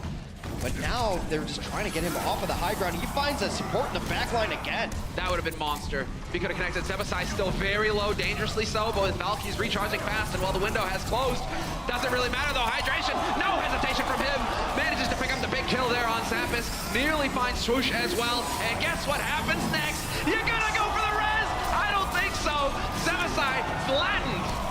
Hydration playing this Doomfist to perfection. The combos of, look at his HP. He's sitting at 400 health. Hydration, Doomfist only starts at 250. He's able to get all the way up there, get all that damage. Maybe it's 300. Anyway, it's not 400. I know that much. Doomfist, of course, for those you unfamiliar, gains the shields based on how much damage he does. He punches the life out of his opponents and adds it to his own total. There you go, exactly right. And there we go, yet another monster kill. Supe not even able to make it out through the door. And well, he's gonna come back here, mind the back line. He will get topped up again. Great heals coming through here from his support line. And well, the show continues here with Hydration, point blank. There's the Earth Shatter coming through from Swoosh. He gets overwhelmed instantly. Great focus coming in there from Shore4. The boot back from Big Goose, but he will get found in the end. The fight continues as Manitin is just going whole hog on the point. And it's looking like there will be enough time here for Gladiators to get another push out of it if they want to back off and reset. Yeah, they just need to stay up here though. Manitin low, but he will get himself healed up. The Pulse Bomb onto Hydration finally ended his reign of terror from Tvik. So very nice. That's one of the softer counters to a Doomfist is a Tracer. You can blink away from the punches trying to come in on you. You can hit with the Pulse Bomb because he's a bigger target.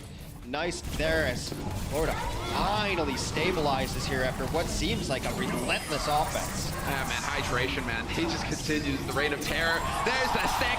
Perfectly done by Shore4. Backline gone. That's going to make life a bit more difficult here for Florida Mayhem, as it's now Zupe under pressure. Surefour finding kill after kill, and now he's just got the big old battery to pump damage into. Manitin is out of it, and he's on the hunt now, looking for more. Surefour's had one of his best games of the entire Overwatch League so far today, be it on Widow, be it on Tracer. They will finish out Hollywood in a blazing fast time. That's right, it is your boy, Hydration. It's your boy! And they even have the foam fist. Hydration, luckily for him, has the real deal. Otherwise, that would get awkward. Surefour extremely excited about his performance. Yeah, you can say, man. Just an open book, this man. It's kind of how he is, though. He's just a chill guy, does his job, shows up. But he had a little rough day yesterday, I thought. I thought generally against the Houston Outlaws, he had some, lives that weren't... Missed opportunities. Yeah, they're at the highest of tiers. But today, even when he's missing opportunities, he forgets it immediately, goes towards it. But we'll see what the Gladiators had to say as they push towards point B. Go! Rush! Rush!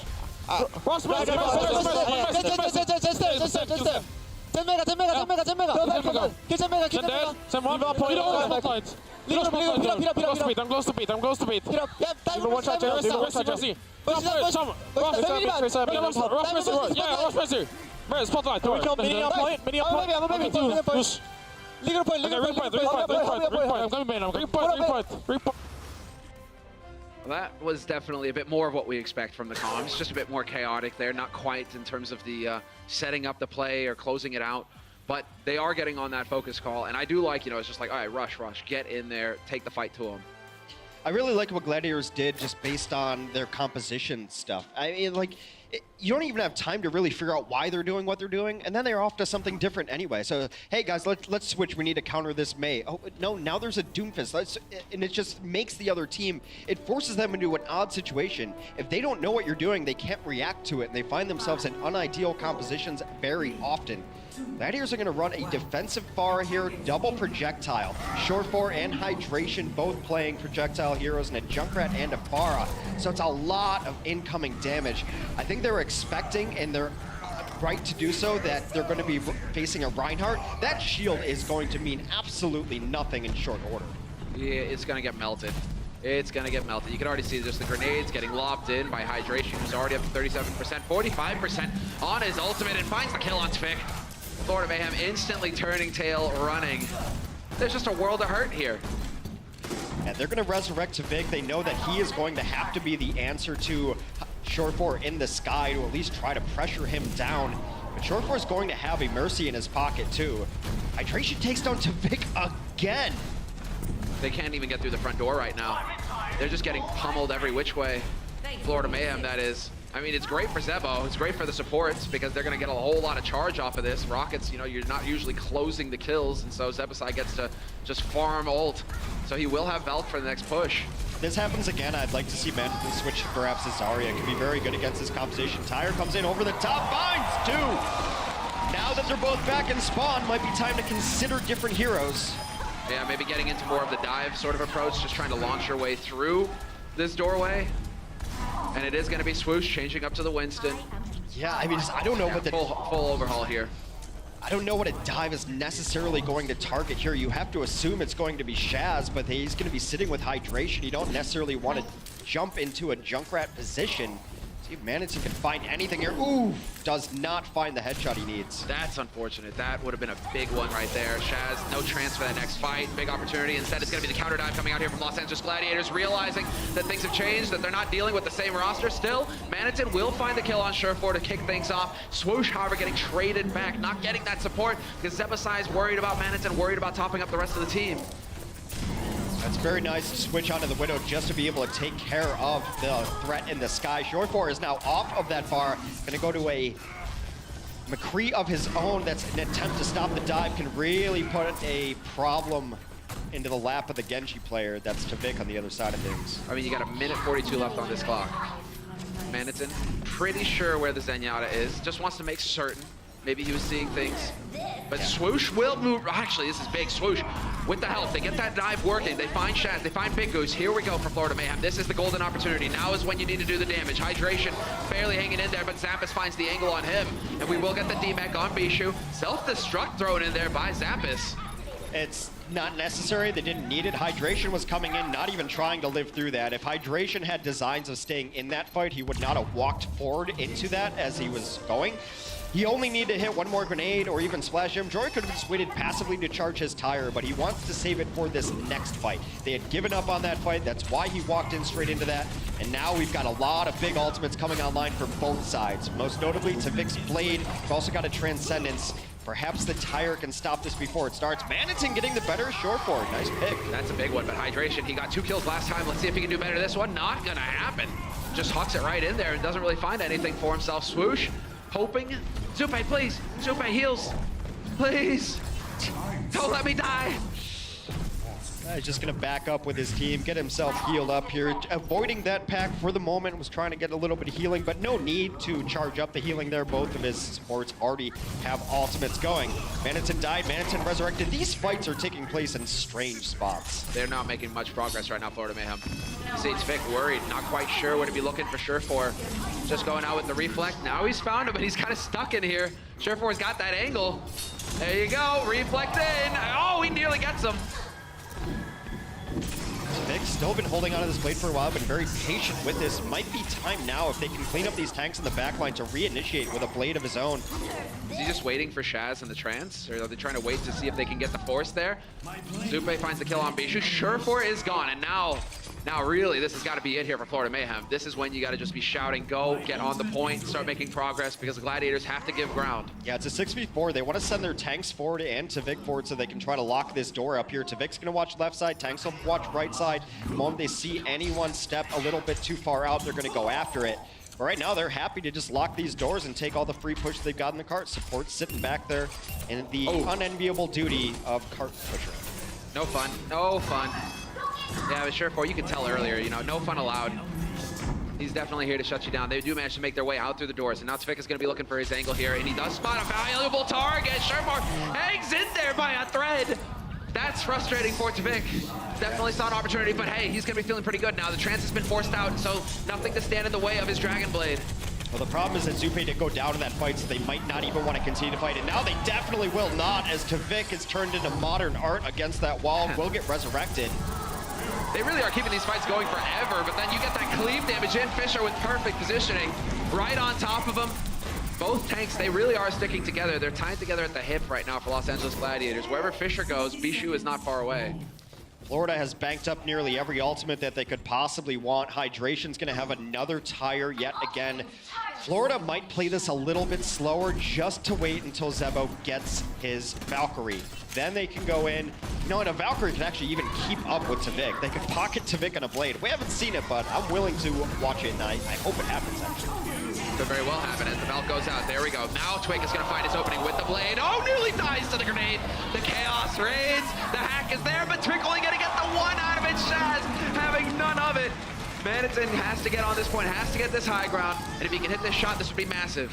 Surefour, both of the snipers missing their crucial key shots, and it's going to be Hydration just once again dropping Swoosh with the tire.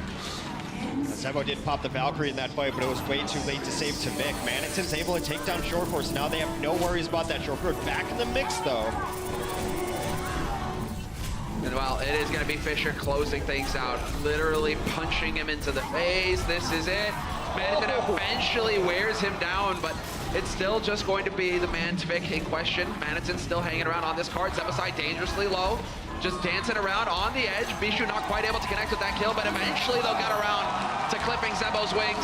Overtime runs out, and it will be the Los Angeles Gladiators tying up this series 1-1 in maps. We will be going into a decisive map number 4. We did draw out on the first map. The Gladiators throwing curveball after curveball at Florida. Florida unable to adapt on their defense and then unable to push it through. Some nice tire play out of Hydration to shut down some of those pushes before he started. And of course, he ends it on the Doomfist. Yeah, style points acquired, and we saw what he was capable of. Hopefully we'll see some more here on the last map coming into this series as the Meteor Strike. Yeah, stylish. We're taking a break, guys, and we'll come back in just a second for map 4 of this series. The Overwatch League is brought to you by T-Mobile, America's best unlimited network. Omen by HP, the official PC and display of the Overwatch League. And by Intel, the official computer processor of the Overwatch League.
Three, two, one, and live.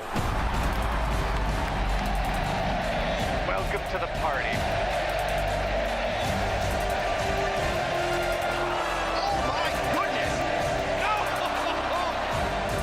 So many stars on this lineup. And this is where we see the high quality Overwatch, everybody.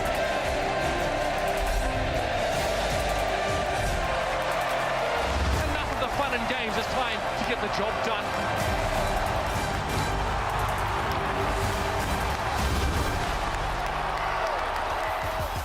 All right, welcome back, everybody. You can't help but grin when you see Prophet's reaction there at the end of that clip. I mean, how hyped the London Spitfire were at the end of the playoffs of Stage 1. That's what it's all about. Yeah. That's what it's all about. See them coming up next, I believe. Play San Francisco. That will be our next match. But we've still got business to finish here. It is tied up 1-1 in a decisive map 4 here. Druada and Volskaya. Asher coming in for hydration. And I believe our friend Logix will be back in. Yes, and they're going to be kicking themselves, I think, Florida Mayhem, without, bringing Zappis in, taking Logix out, messing with something that was working for them. Yes, okay, Zappis got some play time, but it very well could have been Florida Mayhem winning this series hands down and going into a map 4 where it's just like, okay, we're comfy, we've already won. So now there's going to be that additional pressure here on Florida Mayhem to stand up and get the job done here versus the Gladiators on Route 66. I mean, I understand it's a long-term goal. You have to integrate Zappis, give him some playing time. but it was working. If it ain't broke, don't fix it. And that's kind of a domino effect, too, because then you have Manitin who has to play the Widowmaker. Instead of Logix, there were some shots that, I mean, you believe that Logix would have hit, that Manitin did not. And Hollywood was essentially just chaos and a bit of a mess on both sides. But I like that Gladiators forced it into chaos, which is what I really liked about it. They're running kind of an interesting composition. They get that really cool May wall into the rotation to take over Cafe, but that is neither here nor there. Gladiators tied it up. We're into Route 66, and I'd be a little bit surprised if we don't end up seeing Sombra here, at least at some point in time. This is one of her better maps. Yeah, it is one of her better maps. And, well, I don't think that Florida can be feeling too raw about this, because there's no reason to hide. No, we're not getting it. All right, never mind. That was a bit too vague. I was waiting for the whip. Yeah, he said rawhide. There it is. There it is. Just I get it. You have to just put them together. You can't, can't get too clever here. Fine. Yeah. It is going to be no Sombra for you, Hex. Never been an issue with me being too clever. Yeah, well. That's never been a problem. Neither of us, actually, I think. Very, very down to earth. I keep it simple. Well, I said I'd be surprised if there was no Sombra. No Sombra here for the side of Florida. Perhaps it's because the Gladiators have been running kind of stuff that goes against a Sombra. You can run a McCree. I was actually hoping for the Sombra because I think the counter to Sombra that's really fun to watch that I thought the Gladiators could pull out is you run a May on it and you try to get them all into that side hallway with the Mega Pack and then wall it up. Yeah. Call the meat locker, you put him in the freezer, then you absolutely win the fight based off that. But no Sombra on either side of things, no Widow either. So Florida gonna run, got a Tavik onto the Junkrats and then a long distance healer in Zeboside's Ana here. Yeah, and Logic's back on his Tracer, but that's what happens. Oh, that's painful. Fisher and Sureforce starting it off strong here for the Gladiators. Florida Mayhem now at risk of getting overwhelmed after first contact. Yeah, just let Manitin live. At least a little bit longer. Sureforce finds a headshot eventually. Sureforce, man, he is really warming up on this Widow. Manitin wasn't really able to go toe-to-toe with him in the duels, at least on Hollywood. So we'll have to see if there's going to be any kind of change to the strategy here for Florida Mayhem, but it's not looking like... Oh, no, yes, Tavik has swapped off. Tavik's going to swap off into the Genji. It's very good to at least pressure out the Widow, make her uncomfortable. It means that your tanks can play with your backline more instead of having to dive the Widow. Already, though, it's going to be in a rough spot for Florida here as they have to come in through this doorway, and they are greeted by Bishu's Diva. Yeah, the Diva, the Discord Orb, you do not want to be the instant going through that door first. You're just going to get pummeled, melted, and turned into a carpet. Big Goose does manage to actually get the res off, though, so the push can continue. Sureforce with the kill on Logix. That's a big one. No longer the threat there. Logix was trying to get in there on those squishy targets, but it's just not going to happen for him now. And which means that, really, Sureforce just has free reign. Tavik can't even get close to this guy. Yeah, there is absolutely nothing they can do on the ground. Tavik's going to come in, but he is treated to a rifle butt to the face. And that is the Gladiators taking first point with relative ease here. It's just those early pickoffs that throw everything out of order. I mean, Tavik was not expecting the shot to come through the sign and hit him in the face, and then they have to retreat on that, puts them in a poor position to really even re-engage. Both the tanks have to come in through the corridor, and still no great answer to Sureforce's Widow as he is taking a lot of aggressive positions. Yeah, getting out that aggressive is important. Well, there we go. Logix changes it up, and now Sureforce is going to have a threat that he will have to deal with. Swoosh gets nano boosted, so doing a little bit more damage as well as taking less damage. But we will get the res up on Sureforce, so let's see if Gladiators are able to keep this push rolling as Fisher goes ahead and turns Tavik into a fine paste. And he continues, finds Logix as well. Both DPS dead for Florida Mayhem now. Yeah, that nano very early on to Swoosh was a little bit questionable. They had already just gotten a kill. They didn't really have the good targets in the sights to use that nano and get all the pressure in there. You'd ideally like to jump in with a group of people, use the cleave damage and the boost from the nano to get a lot done. Not going to have that to work with the next fight. The Gladiators' relentless offense continues, and Sureforce is able to see through walls now. Hey, there we go, Asher. Saw a chance, a moment there where he could. Oh, he does eventually find the kill. Tavik is gone. No Dragon Blade here for Tavik in this next fight. That's going to open up the back line here for Asher to just come in and play with his food. Sure enough, you will have Logix just doing the best that he can, but that is not an easy duel for him to win. Has to hit the headshot, essentially. And they are just gonna, wow, this is super smooth from Los Angeles Gladiators. It's really interesting that they were completely unaware that Asher was behind them after he just took down Tvik. The comm has to be there that Asher is in the back lines, and of course he's gonna go into the area where everyone's trying to peek, but it seemed like no one's even looking for him. Almost got the Zenyatta, took down the Widow. Logix now will have his own infra site here, so maybe he can try to stabilize on this defense, but they need to find a couple of kills together. So far, it's been completely one-sided. Tvik just needs to find something. Yeah, there we go. That's one way to do it. Dash into the back line, looking for more, not gonna quite find it. Does manage to get back around the angle, but unfortunately, that blade does not extend infinitely. It's gone, and well, they continue to make progress here, Gladiators. Although Swoosh has got the high ground now, he can just drop down onto this point and save the jump pack to get out of dodge if he needs to. Well, Asher has yet to die in this match so far. He's on an 11 or 12 player kill streak. We'll see probably with the next kill, but they have not been able to deal with him. Not even looking at him, though. This is a dream scenario for a Tracer when no one's even shooting at you. Now Transforced out, now feeling the heat here. Zupe and Zebasai will have wings in just a moment as well. Tvik getting hunted. Does manage to get the reflect off, buy a little bit more time here, allow for Zebasai to not waste any time at all to pop the wings and get out there to crank out the healing. Is he going to be able to find Logix, though, as Asher eventually going to fall to Tvik, but Surefour in the meantime was doing the damage. Still, this is in favor of the Gladiators. They've gotten just too many kills here. Surefour will finally fall. Logix able to pick up that kill. This might be enough to finally stabilize the blade, looking for a little bit more. I think the Gladiators may finally have to regroup, but they've still got tanks and healers on the cart. They're going to take as much push as humanly possible. Yeah, look at this angle here from Fisher. If he stays behind the cart, well, Tvik was on top of him as well, so it's looking a little bit tough there for him. Logix with the headshot. And there, the follow-up. Bishu gone. That will end the push here for the Gladiators, but they have 3 minutes on the clock still. This is fairly comfortable for Gladiators with these ults racked up as well. It is fairly comfortable, but this is often where you see a lot of teams switch their tank line into something different, into a Zarya and a Reinhardt because of the small spaces to operate. Dive is a little more difficult to run here, especially there's going to be a Widow way far in the back line on the America truck back there. So it's difficult to get back there. Surefour still trying to find these openings, but you'd have to think that a McCree might be more comfortable with a giant shield in front of him as well. Exactly, it just allows him to get the Deadeye out. And there it is, Logix with the body shot. Logix will eventually lose that duel. And so they do manage to continue forward here, Los Angeles Gladiators. Now it might get a bit difficult here for Logix as they continue to make progress forward. It might get to close quarters time. Asher on the hunt for yet another target. He's gonna find one there to go ahead and team up with Fisher to find the kill on Tvik. He did get a shield there towards the end as Winston was able to drop the bubble in front of the dead-eyeing McCree there. Probably kept him alive from a follow-up shot that would have killed him. Logix able to take down Big Goose, though. That could be a kill they need. Now he's going to switch off onto the Tracer. That's big. Shaz just keeping an eye there, making sure that Surefour's got the protection necessary. In the meantime, Asher, well, he's clocked in. He's going to work, and he, never mind. One step too far, goes up with the self-destruct. Maniton's going to be happy about that one. Might as well have had a bow on him. One toke over the line, an uncharacteristic mistake there. Another Deadeye comes out. That shows you how much Surefour has been doing on this McCree, the consistent damage.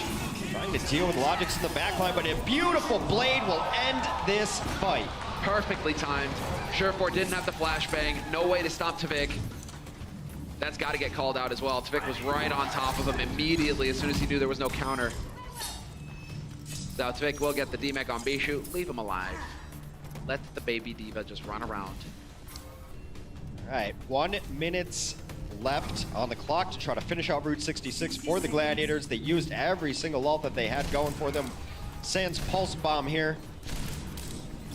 Still no great answer to Logix in the backline. They're going to try to rotate, I think. Maybe try to come up the stairs and just walk it up. They kind of missed that opportunity to really eliminate Logix, or at least eliminate some of his sightlines. If you get it right on top of him, then maybe it gets a little bit more difficult. Instead, it will be Asher here, continue to try to do the damage. Spotted out. They know where the Widow is playing from now, so that should allow them to close some angles. No real answer, though, unless Surefour hits a monster headshot or Bishu can get up there to disroot or unroot him. That's a really interesting spot. You don't see it a whole lot on this map, actually. Logix, a really cool play there. Tvik gets in there again. Trades back and forth, but this will favor the defense. They're spawned right on the point. Beautiful shot from Logix. Yeah, Logix is just putting on a masterclass right now.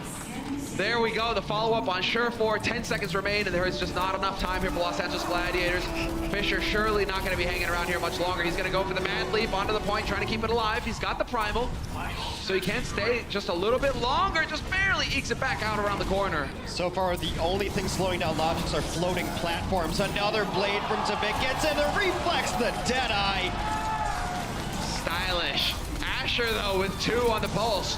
Too little, too late, I think, as Logics and Tavik will clean up the rest of it. That is where the payload will stop.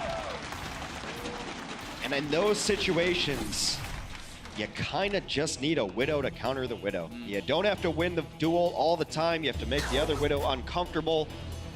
But, you know, a difficult spot there. I mean, the McCree did somewhat enough. I don't know, it's interesting, but when you have a Widow going off like that, it has to become priority 1 or priority non-existent. You have to either ignore it and try to take a 6v5 elsewhere. That's never good to ignore a Widow either. So Logic's absolutely showing up. No, with the angles as well. That was a cool spot. This is something with the Gladiators, though, where it's like, okay, unless Surefour is really feeling it, right? You know, Asher, right? We've seen them kind of struggle on the Widow, so if it's not part of the game plan, maybe they aren't feeling the duel, trying to stick to their game plan, but they've come into it before. Yeah, it's an interesting point. It's one of the reasons you see so many people switch off of the dive tanks. There's the architecture simply doesn't allow for it a lot. There's not a whole lot of great places to dive onto. And even if you dive that Widow in the back on the truck, there's a huge pack right behind her there too. So she can just get off of the America truck back there, get a huge pack, and then if further pressure comes out, just go back to spawn. I mean, that's where Widow's going to set up in a lot of safe positions. A lot of teams will switch onto a Reinhardt and a Zarya because those are game-ending ultimates that you can build up to around the 2-minute mark if you want to make those switches. Such adjustments did not come out, but then I understand it because there were glimmers of hope from the composition that they were running, that nice Deadeye that they got there onto Logix towards the end, working well with his Winston to sit behind the shield, just never able to string enough kills together.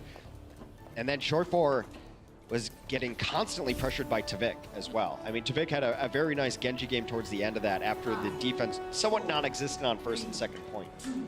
Once that flashbang's out of the picture, that's where Tavik is definitely going to be feeling pretty good about himself. All right, time to get the action going now. Florida Mayhem are going to be the ones to change sides, get on that offense. Los Angeles Gladiators on the defense. Manitou straight out into the open, trying to figure it out. What are we dealing with here? Surefour will be on the Widow to start things off, but now we have Tavik on the Hanzo. He hasn't changed. Seen this before. I like it. Pre-fire around the corners there. And there's the pick.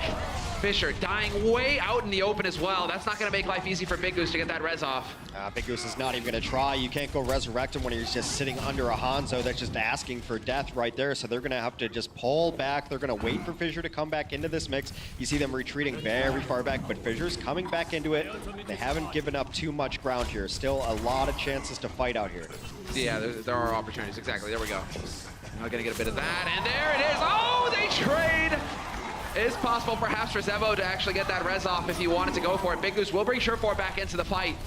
Once again, that Widow dying so far back makes that Mercy play just a little bit easier. And so Los Angeles Gladiators this time will repel the offense. Self-destruct by Manitou just to get the new mech, not waste any time. Really good job from the Gladiators healers though, because Bishu was right about to die. They put the healing orb on him and the mercy beam on him to keep him alive. Just so important because now he doesn't have to waste time trying to get back into mech. He's gonna have self-destruct ready. Double sniper, I like it though. Logix looking to win this duel, but Surefour being very careful about these angles. Now with the infra sight, he can see through walls. Swoosh, he's not gonna worry. I mean, he's gonna have, it's like hot feet. Keep jumping. Just gotta keep jumping. Gotta keep jumping. Keep moving. Keep moving. The floor is lava. Spider, you know, asked him for a drink, and this is what happens. Surefour, he didn't get it. Tavik is dead. Now they're gonna fight inside the room here. Very chaotic. Zevo's gonna use his resurrection on Tavik, and they've taken on Fissure yet again. This one, Florida's been so successful, is focusing down the main tank. A beautiful dragon from Tavik takes down Big Goose. Asher will fall too, but nice swing back here from the Gladiators. Yeah, Shaz there to collect that one. Logic's the parting shot, but it's a little too late for the theatrics here. The Resin Gladiators will be able to run back in here. Tavik has gotten off of the Hanzo, going to move over to the Tracer instead. Very good work in concert with your Widow. If the Widow doesn't hit the closing shot, you can call out that damage, and Tvik will be able to close in and finish that off. Not necessarily the same with a hero with inconsistent damage like a Hanzo. So now just trying to secure more kills. Well, this is going to make it a little frustrating here for Logix. Yet again, Surefour. Oh, here we go. Asher going right into the back line. He's got his tanks to back him up as well. And Fisher going to punt Zupe off the side. Unfortunately for him, Zebasai's got wings. Gets Manison as well. Fisher right now going to work. Getting in the damage, giving him the scenic tour. And you see why he's been such a priority target for Florida, because if you let him alive, he will kill your entire team.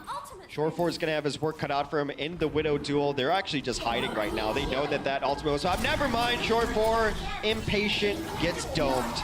Gets domed at Big Goose this time. They do follow up on the Widow kill. Big Goose gets caught trying to get the res off. Golden opportunity here for Florida Mayhem to push forward the victory on this first point. And Lee Zupe wins the duel versus Asher. And yes, Florida Mayhem off the back of that pick. Logix creating the opening here, and the team just flood through. Zebasai now will have the Valk as well, so they will have one of the support ults to work with. That's a great fight for them because they didn't have to use a whole lot of ultimates. Both tank ultimates up and a Valkyrie to continue to go through, but this is a long stage to push through. Very windy road, 2 minutes and 40 seconds. They can't really afford to lose a fight. Maybe one, probably not two. You have to kind of execute this as flawlessly as possible. Ooh, Bishu. That's never pleasant. Bullet to the face. It looks like Logix has finally figured out where Surefour was as well and decides to just go for the infra side. The fight moves in. Asher's there to go ahead and create the opening. Swoosh is gone. Pulsed, dead. Logix, this would be a big kill, but he can't quite connect. And it's Bishu that will find him in the end. Trying to kill a Valkyrie Mercy is an effort in frustration. They're so twitch. You move around so quickly. The Guardian Angel ability, able to fly 2 targets. Just when you think you have her, yoinks down to someone else all over the place. It looks a lot easier to do than it actually is. And now they have to completely reset. We are under 2 minutes. Logic's going for a giant shot. Does not see what he's looking for. It's a nice peek, though, because that's often where a defensive Widow would be set up. You gotta go for the plays. And well, once again, the Los Angeles Gladiators, the tanks, just throwing themselves into the fight. That Transcend is keeping everybody alive, and that gives the space here for Surefour to find the first kill on Tvik. Gonna slow things down here for the Florida Mayhem, who only have 1 minute and 20 seconds left on this clock. It's the Gladiator style, though, to play aggressive on that defense. That's very interesting to try to take a fight where they just did, but they're completely safe to do so because Fisher had Primal Rage up, gets to the back line, causes a little bit of chaos, hoping to maybe even bait out some ultimates from the other side, and then just Primal Rage is out. See you nerds later. Yeah. Peace. Well, there we go. Somehow that happens. Fisher just tickling him, and eventually, you know, tickles can be lethal. Even take your word for it. So far, the defense looking fantastic here for Gladiators. We're down the right amount of aggression. They have to win this fight and the subsequent fights as well, because now we're looking at an overtime push. You're not going to win one fight and get this card all the way to the end. So this is do or die now for the Florida Mayhem. They do pop their Valkyrie immediately. Big Goose, no such opportunity. Great pounce there, working together, following on Fisher's lead. That's Asher there to back him up. Could go for the stick here if he wanted to. Still has that pulse, doesn't want to get it eaten up by the D-Matrix though, and well, eventually that's going to cost him his life, but the rest of his team are dead as well, so Florida Mayhem now should be able to get around the bend before Los Angeles Gladiators can get back in here. That's a tactical death, though, by Asher, why he didn't use his Pulse Bomb. It's actually one of the ways you can crack through this gateway, too. He knows tanks are going to be waiting for him. Swoosh playing the bouncer. You can double blink and just toss a bomb onto this. Now he's got Manison with him, so not quite the case. But again, you hear the music. We are in overtime. Florida has to continue pushing this. They have to get out through this doorway now. Gladiators, and well, they are just going to manage it. That bubble perfectly placed, eliminating some of the angles there for Logix, making it a little bit more frustrating for him. We will trade tanks right out the gates though, and Manison with the self-destruct over the point, looking to do the hurt. Just barely going to be able to survive that one. Big Goose does get the res off on Fisher though. That's a big deal. Now we have a monkey back in play here for Gladiators. That might be enough to turn the tide as Zupe has to give ground. The trance waves off, and Fisher pounds him into the ground.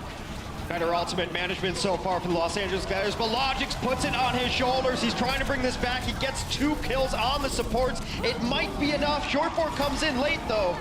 Surefour late, but he is doing hurt. He is doing damage, but it's not enough. Los Angeles pull through in the end.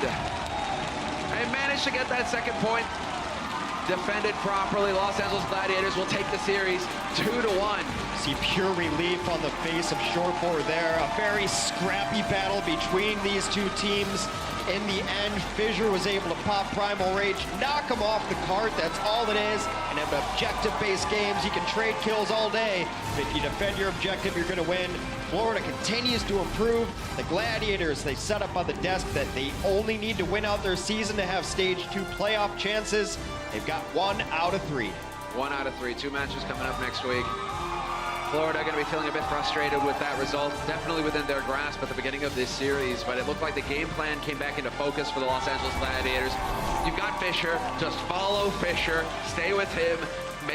Just follow up on his plays and get the kills. And you really saw a lot of that there towards the end on the defense. So the Shore 4 fans definitely going to be hyped about this one. Bit of a highlight reel coming in. And we're going to take a break before we hear what the desk have to say about this match.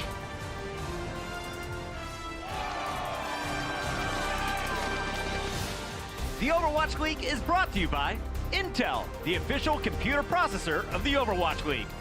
T-Mobile, America's best unlimited network. And by Omen by HP, the official PC and display of the Overwatch League.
Hey everyone, this is Zoe and I'm joined by Shore 4 from the LA Gladiators. What a close match against the Mayhem now. You and your team, you've been coming up with a lot of different looks as of late. Who's cooking up all these compositions? It's a mix between the players and the coaches. The coaches will always look at what the other team are doing and try and figure out what we can do for like either cheeses or first point attacks. So like our May Reaper thing, we think it's really good for people that play really slow. And for the Ilios thing, it's like, it was just a bunch of role swapping that we needed to do based on what players we needed, but it's mostly coaches and players on Mondays. We have experimental days where the players can just do whatever they want, and then we see what works. All right, experimental days, I like it. Now, you just mentioned it, the role swapping we saw on Runes, on Ilios. We saw Shaz on Tracer and all sorts of weird things happening right there. Now, when we were in the makeup room this morning, Shaz actually said, oh, I actually only played on Tracer like twice during scrims. So what gives you guys the confidence to run such a quote-unquote risk? Well, Shaz on one of his alt accounts is always playing DPS and ranked, and he used to be a DPS player before a support player, so we just have the confidence, and he has the confidence to run it. And Hydration is a troll and just plays whatever in ranks, so he's like, yeah, I want to play Lucia. So we needed a Widow as well, so Asher's on Widow, but then we needed Tracer, so we switched Shaz, and then we put Hydration on Lucio. And when Bishy was sick, we actually had Goose on Diva at one point and Hydration on Mercy, so everyone switches around. We're pretty versatile. All right, chaos, I like it. Thank you so much, Shufar. Good luck next week with your games. You still have to win all of them to make it to the playoffs. I'm pretty sure all your fans are cheering you on. But for now, let's head over to the desk to break down the action of the first series today. Thank you so much, Zoe. One more time for Short4 and the Gladiators. A big 2-1 victory tonight, and you gotta love the versatility.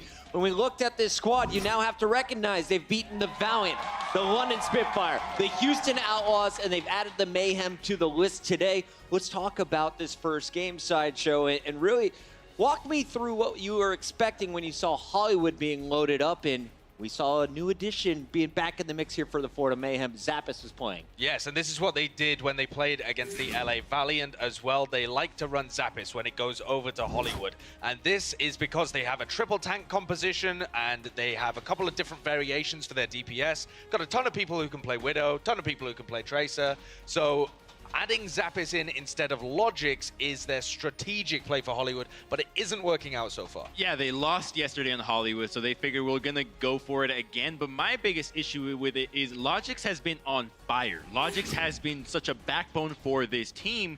Would you sacrifice your set strategy that is going to be read the second time around over the player that has been clutching out maps time and time again? That is just wrong for me. I feel like they should just stick with him and see what he can do, because he's already brought so much that the set strategy with a player that's already new to a new addition with Zappis is just not working out. Had they gone a little farther, this could have been a different series. There's still some time there for them to figure out the triple tanks. That's probably why you're moving Manitin. Let him play the Roadhog a little bit. Move Zappis over to the Diva. Didn't work out. So now you've blown your lead here if you're Florida. This was your chance to seal the deal. But let's talk through some of the big plays in this one. Where do you want to start, Sideshow? I love it when you give us the breakdown on a television. Yeah, so I've got a breakdown here for you as well. And this is, of course, the May Reaper composition that we saw coming out from the LA Gladiators. So here you see they're all bunched up, all 6 of them. I don't expect you to be able to read the names. They're all right on top of each other. And the general plan for the LA Gladiators is that they're going to come around here through the back room and take control of Cafe. So this is their route. They're going to encounter Tvik on the way. So he is stationed around this area in the little corridor there. So they're going to try and deal with Tvik, and the threat that's coming out on the other side is, of course, Swoosh with his hooks. So he can try and hook them as they come out of this door, and also the Soldier 76 and the Zen spam can hook them there. So this is why they're running Shaz with this May. So as we run this one forwards, you can see this May wall. I'm going to pause again. It blocks off any possibility of them getting hooked or getting spammed down with a Zen right click, and they charge straight towards Tvik. They're going straight into him. What can you do against such high health pools and a Reaper right in your face? He gets run over instantly. Tvik goes down. Now I'm going to pause it again, and you can see that the fight is all happening to take control of Cafe. The Florida Mayhem are going to be forced to back off here, and as they leave the advantageous position of Cafe, they're giving it all up to the LA Gladiators. Now I'm going to pause again, and you can see that they've used the ice wall. This wall is blocking off any hooks or any spam that's going to come through this lower exit, and now they're waiting for the cooldown to come off. As soon as they get that cooldown back up, they get a snipe onto Zebasai, it's straight back in. Another May wall comes down, and then the Reaper's straight on the point. As soon as the Reaper's on the point, that is annihilation territory for LA Gladiators. There is nothing that the Florida Mayhem can do. And I love this strategy. It's just so colorful, it's so well thought out. They know exactly what they're doing and they execute. If they're playing a slow comp, we're going to be running a May Reaper into you. You just heard it from the Gladiators. I love this new energy that we're seeing from the Gladiators, the confidence to run these new compositions. When you look at the highlights, though, we got to focus on one guy during this, because the most exciting player for me to watch was Hydration. He did it on multiple heroes, but his Doomfist on defense, absolutely phenomenal, guys. Excuse me, Doomfist on the attack. How is this guy able to be so effective, and how do you shut him down in the future if you have to play against him? Well, he's so effective on Doomfist because he has a lot of time on this hero, so he's been practicing this one for a very long time. But the fact that the team plays around it makes it that much better. Notice how clumped up they are. They're trying to run this in a similar way to how they ran their attack. They run these compositions that want to fight in close quarters, and they position everybody else within that confinement, which means that the Doomfist, as Hex was pointing out, is sitting at 400 HP the entire time. And here you see Hydration getting picks on the Junkrat 24/7. The fact that he killed Tvik twice, then gets a Riptire and stalls out again, he single-handedly stalled 2 minutes. Yeah. Off of the Florida Mayhem attack. And you can see in both of those instances, the Florida Mayhem are running loads of tanks. They've always got Swoosh on Reinhardt, they've got Maniton on Roadhog. This is very readable. As soon as they put in Zappis, you know they're going to be running tanks. So you get the Doomfist out, you get the Junkrat out. They know exactly what the Florida Mayhem are going to run, and they have Hydration there who can play all of these counter heroes. So the plan was there for the Gladiators. It worked out well. Easy clap there for Hydration and the boys. Doomfist, so fun to watch. And remember, when we go into stage 3, he's getting even more minor buffs. Hydration's going to be a monster. Let's take it now to Route 66. Florida has to win this if they want to steal the series back. Now you have the Gladiators potentially on match point. It all loads up here, and things are looking okay for Florida on the attack. They showed us a Hanzo. They showed us the Widow composition, but eventually got some momentum going with the Tracer. What did we see from the Gladiator side of things? So the Gladiators start out with the Widowmaker, and when you look at the initial attack on these compositions, especially with what Surefour was mentioning, your initial compositions, it's kind of like poker. It's the first hand that you have, and so the best composition that you can have sets you up for a much easier decision-making tree later on, and that's what happened here. Surefour gets a pick off to Tvik, and the push is already over. They're snowballing. By the time they hit the third point, I believe it was like 21-3 in kills, so the composition from them to open up the map just got them so much momentum. That's a great one at the end there as well. The Widow and the outplayed. Trading places. Outplayed with the scatter arrow. Got him. All right. So we seen some big picks from the Widow, but at the end of it, this was just a scrum. The final point. Florida trying to push this, trying to tie things up. The Gladiators hold strong. And walk me through this sideshow, because we thought this was over for the Mayhem way early. Gladiators stall it back out, and this one just kept going on and on again. It did, yeah. Maniton got a nice self-destruct that forced people off the point. They both trade the Transcendence. At this point, you're thinking Florida Mayhem have got such a spawn disadvantage. They have so much further to run. How can they possibly win this? And then Logix kills both of their healers, and you're thinking maybe there's a chance. Just possibly. But Maniton's already been demeched. Swoosh is just a little too late, and they can't pull it out. But it's testament to how close this game was.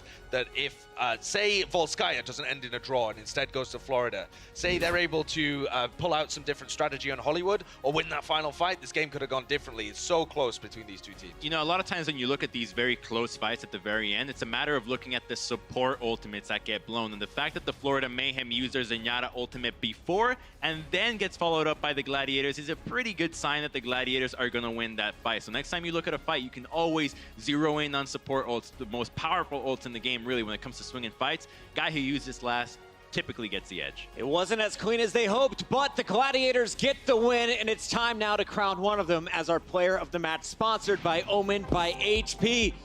Where are we going today, boys? We're going to Surefour. Canada. We're going to Canada. Let's go, Lane. Because the thing is, even though he had a slow start to Volskaya, this clutch at the end in Time Bank really secured them the draw and really the victory in the match overall. And then he had a phenomenal series as he went throughout. playing Hollywood and then Route 66. The guy just turned up. Yeah, that pick on Tivik was 18 seconds into the game, really. So can you ask for a much better shot than that? You get your grapple hook, and this is what happens when Fissure doesn't get to pop off. You have teammates that can back you up. So I'm sure he's feeling very relieved. He's brought everybody up to a standard where now he can count on them to pick it up when it's due. What an awesome stage for the Gladiators. They pick up another big win today, and that means next week, if they can finish off their last two opponents, that'll be Philly and Boston. We'll see them most likely in the playoffs later on Sunday.